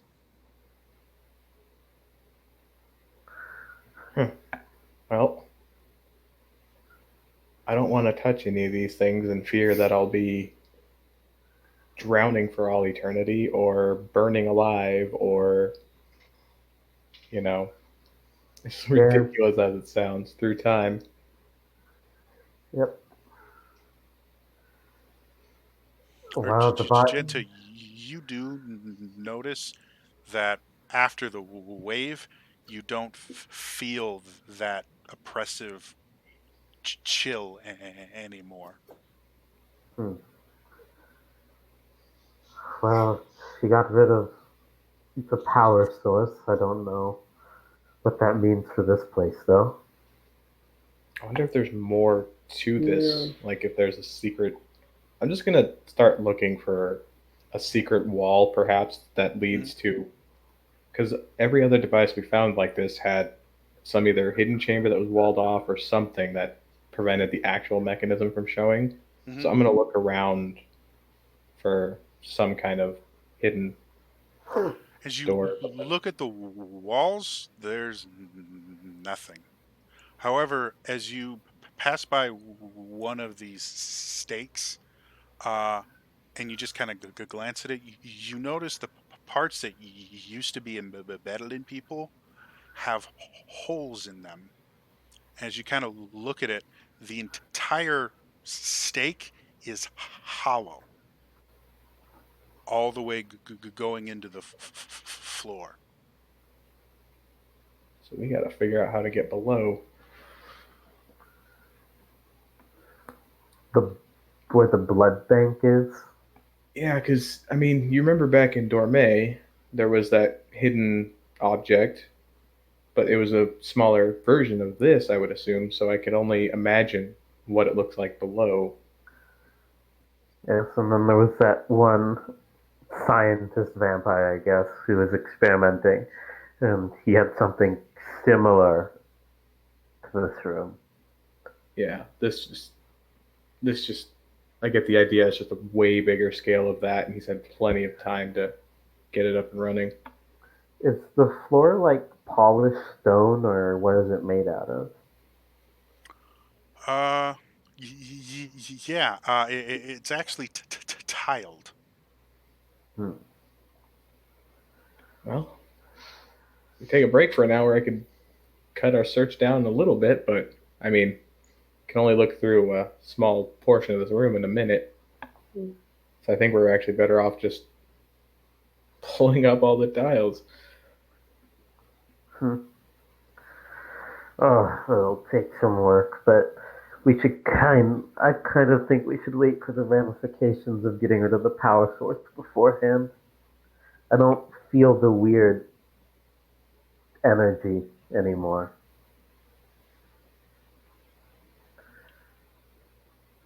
Yeah, I don't really. I'm gonna go back to the spiral staircase. Does it look like you could kind of get behind the spiral staircase, or is it like one of those ones like in a tower where it's just embedded in the wall? Oh, it's in the center of the room. So the room extends in all four directions from the spiral staircase. I want to see if I can find like a hidden trap door or something near the stairs, because my line of thinking, it seems like it'd be make more sense to have the way down by the already way the set of stairs that already lead up and down. So I want to look specifically in that area. Make me a investigation check. 17. Looking around, you do notice one of the tiles, and these are really big tiles, like uh, a good like 3 or 4 feet on a side. Tiles.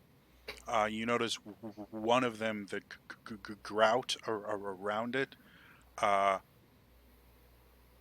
isn't flush with the tile. There's a gap.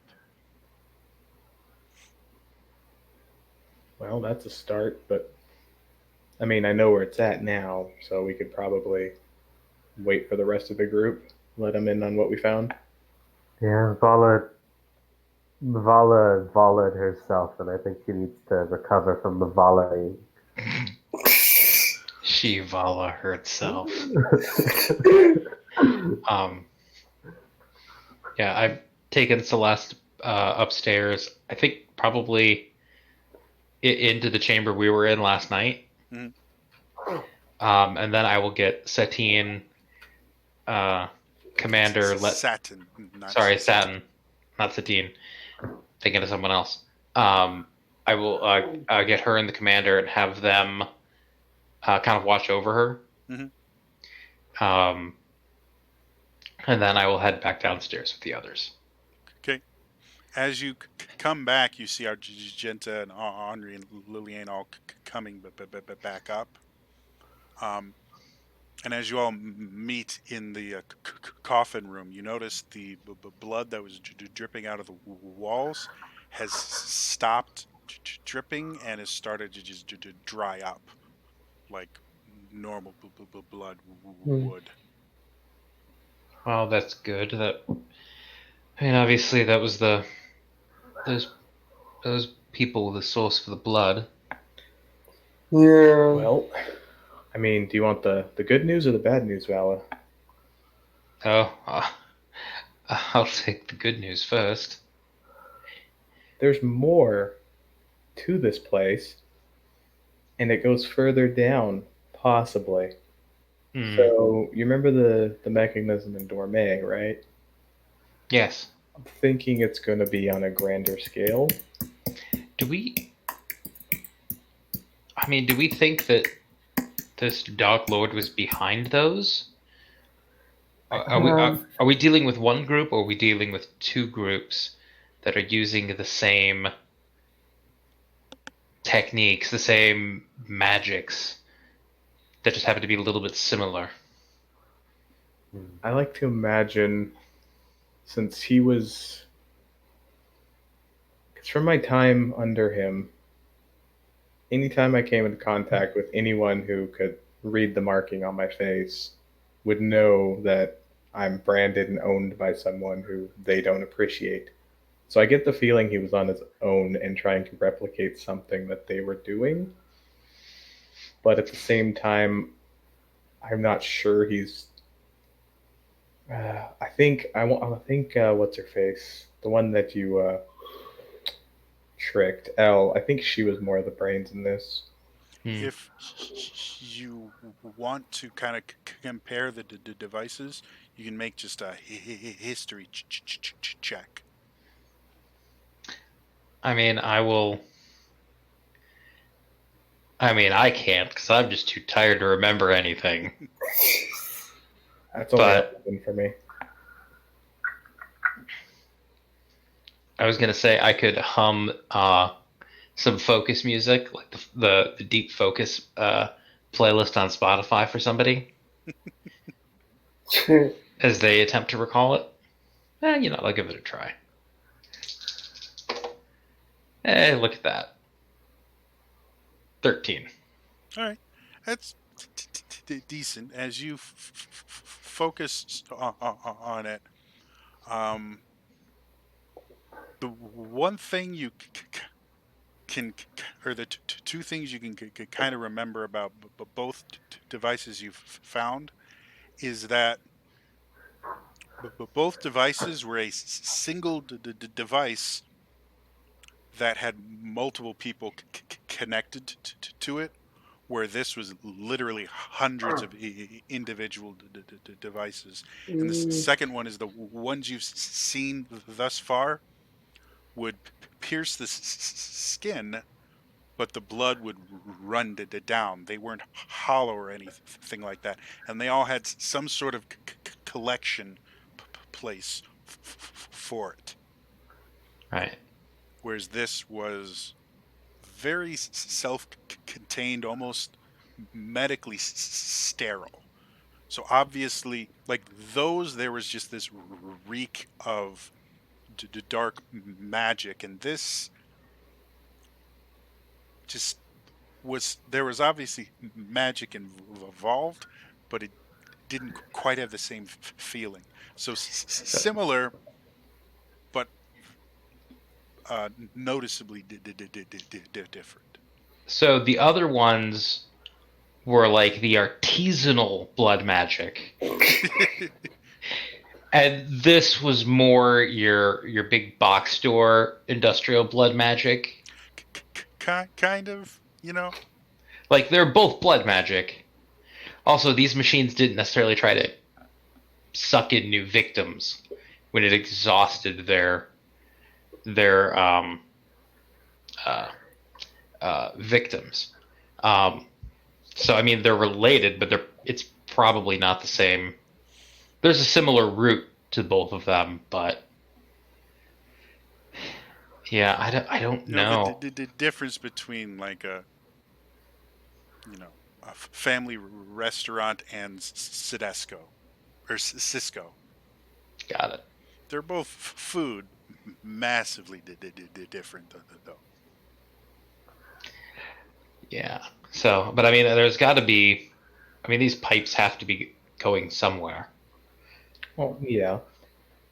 I potentially may have found the way down, but I don't think we should go down until you're recovered. In case you Vala again. I mean, sorry, in case you. Sorry. I mean, I tried to be safer this time. I'm loving that Vala has become our Britta, complete with a verb version of her name. Yeah. Britta? Community. Mhm. Oh. Um, and I thought I had learned so much from Argenta's lessons, but apparently not. I mean, you didn't directly, like you didn't jump into the fire, but you were still within striking distance of the fire. Was your issue here? So here's what I propose. I've marked the tile that is potentially how we get below. We rest up for a few days, let Valor recover, and I start reading those 20 or so books that Lillian found and just get as much information as I can before we delve into this without any knowledge. I mean, Right. it will be Uh, a few days. That would also give Celeste some time to recover as well. Yeah, because she might say, "Hey, don't go in there. You'll all die like morons." There's that. There's yeah. Lillian, I also found I found a book on alchemy. I can read it because it's vampire, but I don't know what the plants are. Uh, so, yeah, I will. maybe we can work together to try and figure it out. Alright.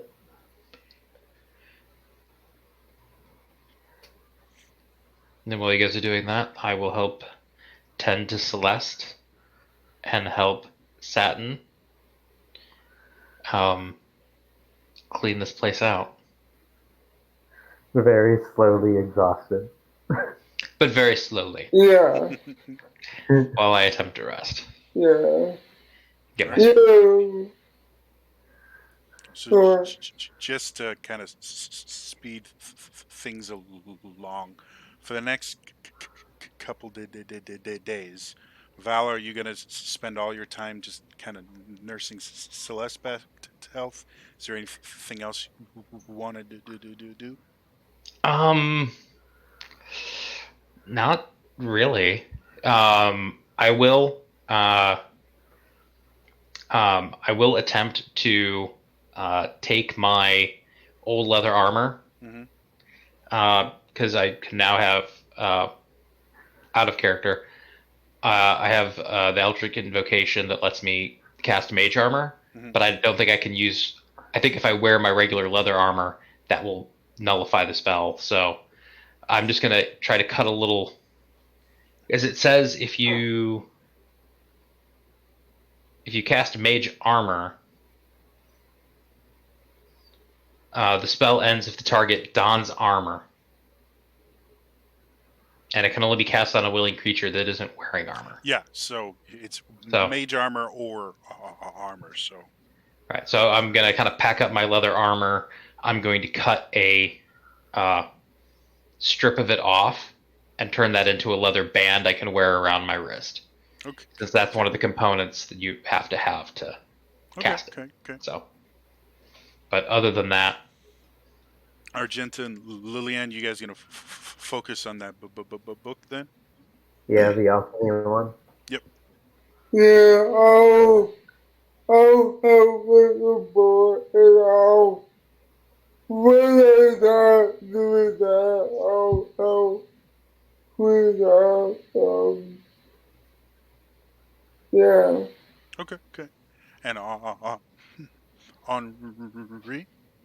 I would just spend, since I don't sleep, just as much time as I can without exhausting myself reading those books from that section that Lillian and I found. Okay, okay. Um,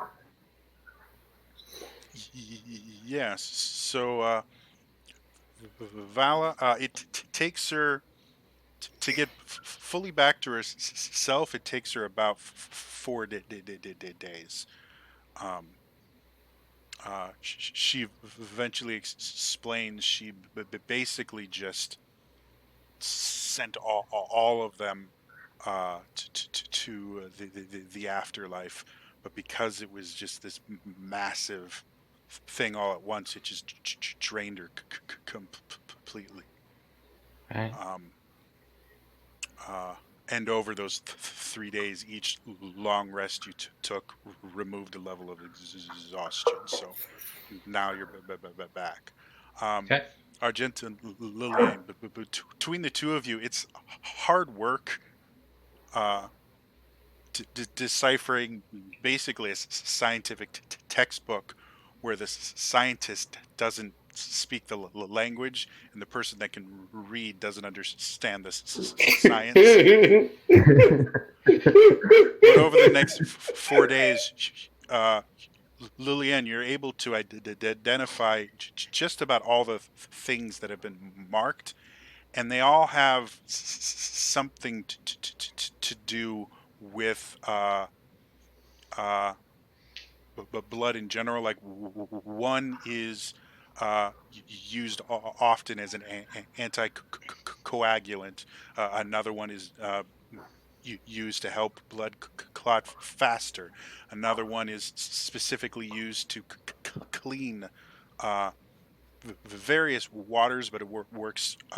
It was specifically designed to help clean blood that has poison and there's something in Mm. it that needs to be taken out. All of it has in some way to do dealing with um, getting the body to produce blood, fix blood, you know. Hmm. So yeah, all of them are health related in that field. And there's a couple poisons you find in there that are transmitted through blood. Hmm. Um, uh, Uh, Henri, what were you? Oh, you were reading the books with the mark. Um, two of the books, it took you over a day to figure out they were history books, but they were history books from roughly about 800 to 1,000 years ago. Wow. So the history you're reading is massively different than the ones you've read up until now, because most of them deal with the last few hundred years. And then they'll mention, kind of like our history textbook. Oh yeah, there was 100 years war, and the Egyptian civilization lasted this long, but they don't really go into like a play by play like we have a modern history. We know 60s culture versus 70s culture versus the 20s culture. So you get a much more in-depth look at history, specifically of Sanguinius, um, and just the various little skirmishes that were happening a little more regularly back then, um, and how one of the largest kind of motivators at the time was each country trying to build some sort of like super weapon type thing, something that would give them a massive advantage over the other two countries that isn't really uh, talked about now. Now it's more of political leverage more than anything else. But each country was trying to develop some sort of super weapon The Valakovia was still working towards refining firearms. Sanguinius was looking at various magics and how they could be weaponized on a mass scale. And the at that point in history, um, the Fenris were focusing on actually trying to weaponize lycanthropy. Um, so yeah, that was first two books that you kind of delved into. Um, one of the books was a primer on blood magic in general, specifically about the illegality of it and the side effects of it, which generally tend to be uh, insanity in general. You start to lose your grip on reality, um, and necrosis.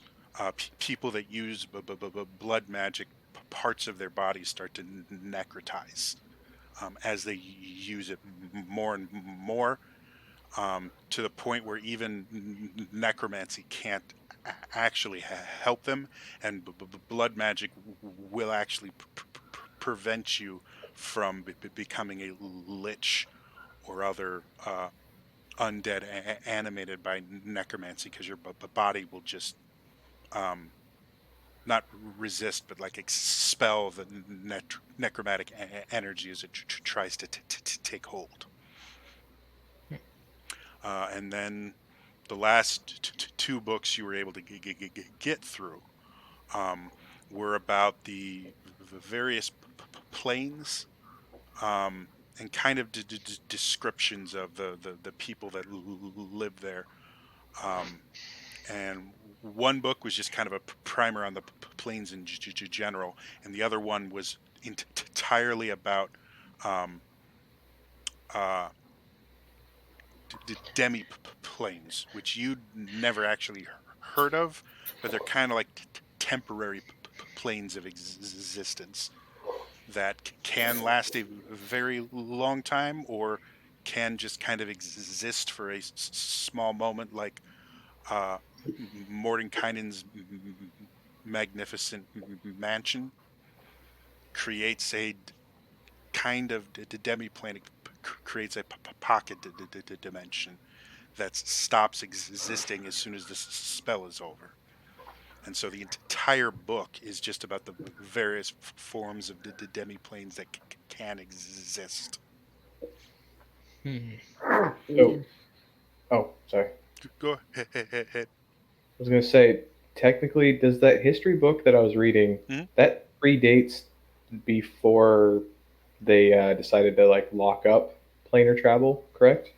Yeah, they didn't decide to lock it up. The Kale Isles, which is where all planar travel has to go, because there's a gateway to the Feywild, which connects to the elemental planes, and then there's a separate gate to the Shadowfell, which connects with Elysium and Tartarus, which is heaven and hell.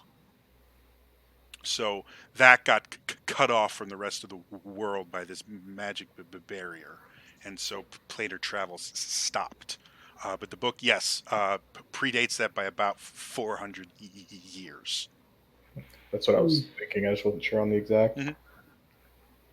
Yeah, the planes have only been cut off for about 600 years. Wow. Okay. So I would relay all of that to them, especially the book in particular about the blood magic, because that's seems to be important for Yeah. task at hand. Blood magic. Ugh. That gives me the willies. Let magic fly. Hmm. All right, so do we want to head back down? I mean, Suppose so. yeah, I'm gonna bring specifically the book on the blood, just so I have a reference in case we need it when we're down there. Yeah, I would do that time ask so I take that out of the book. You'd ask Celeste what? If I have that out of the book. uh, yeah, she says she has no need of it. So you're welcome to it. Um, so do you guys all go back down? Yeah, Yep. To the All right. tile I marked. As you go down there, um, again, as you the tile is marked, and there's a little gap near it that looks large enough that you could fit something in it to try and pry it up if you wanted. Yeah, I'm gonna use that crowbar that Vala lent me. Okay. And I'm gonna cast a light, not daylight, just regular light, Hmm. on my sword and kind of hold that up. Okay. So as you try and lift it, go ahead and make me an athletics check, Argenta. Hit. Natural 20.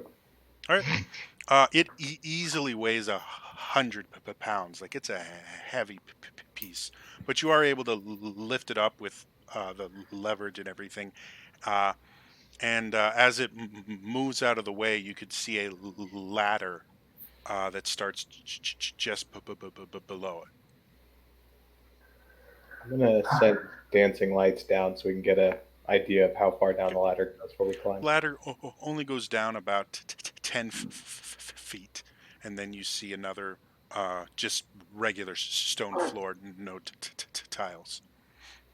Alright, I'll go down first. All right. Go down second. As you guys all get down there, you see a relatively small room, about 30 feet on a side, uh, roughly, and you can see there's a desk down here. There's various alchemical things. Um, there's a small bookshelf with some books in it. But where the walls would normally be is just tons and tons of what looks like pipes going as far as you can see. Every so often, you'll see this just massive, like tank um, in various places, and from the tanks, you'll see these just very large, like 5 foot wide pipes going straight up into the ceiling. Well, we found the workroom and the storage room.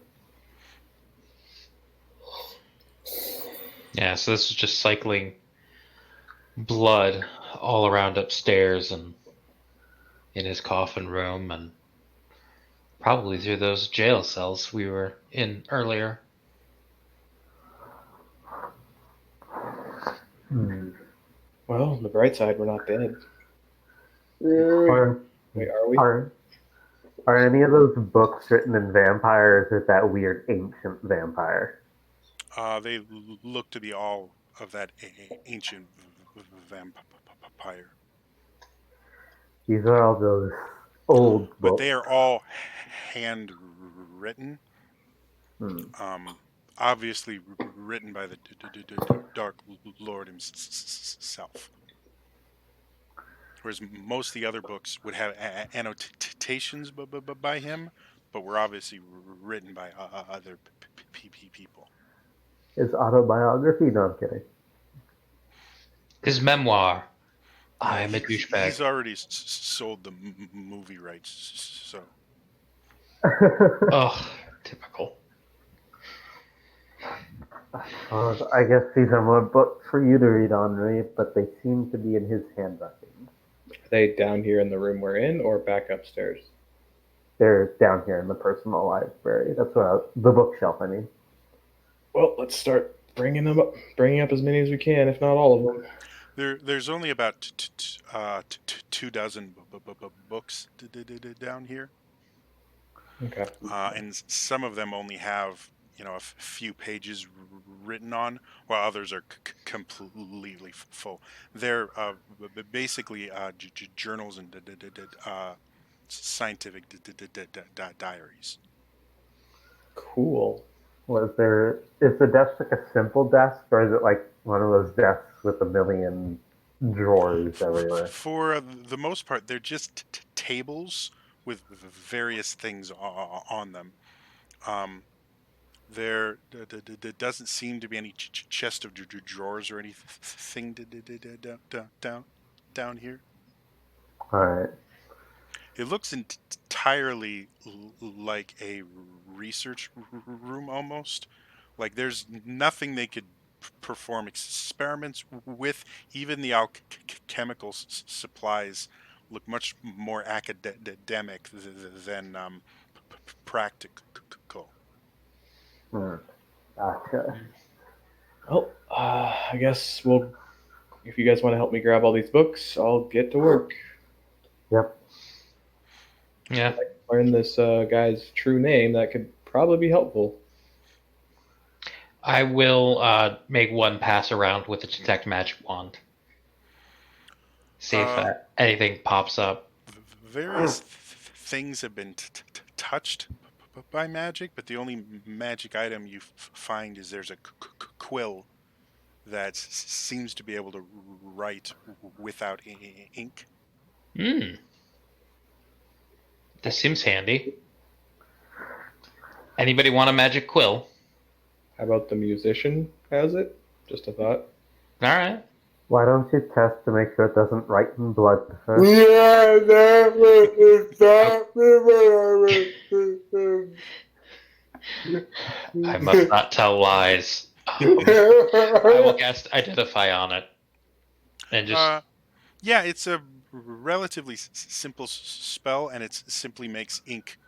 Whenever the tip is pressed against anything, it conjures ink. So just okay. a kind of standard conjuration spell. It's not even that rare an item. You've probably seen similar things um, with very wealthy magic users, because it's a fair amount of magic to be used on something so mundane. Um, but it's not complicated. Okay. To be honest, I don't think they have anything like that in the DMG, but they should. Yeah. It's kind of like Jester's paints. Well, yeah, but I mean, it's just yeah, it yeah, like they sell them in Diagon Alley. It's just your standard self-inking quill. It's fine. Could be handy. Yeah. Now I feel like I need a journal to start writing in. Dear diary, today I've valet up. Well, if I come across any empty ones of this guy's journals, it's all yours. If I find it, you're lucky I haven't set all of his works on fire at this point. I would kill you myself. I'm not saying I'm going to, I'm just saying I want to. And if there's an empty book, it will be in flames. So it takes you guys a couple trips to get all the books out, but it's fairly uneventful. And with that is where we're going to end it for tonight. So thanks to everyone that watched. If you missed any of the episode, I do upload all these to my YouTube channel, youtube.com/trainer Jody. Otherwise, that's all for me today, and I'll see you guys next time. All right, bye.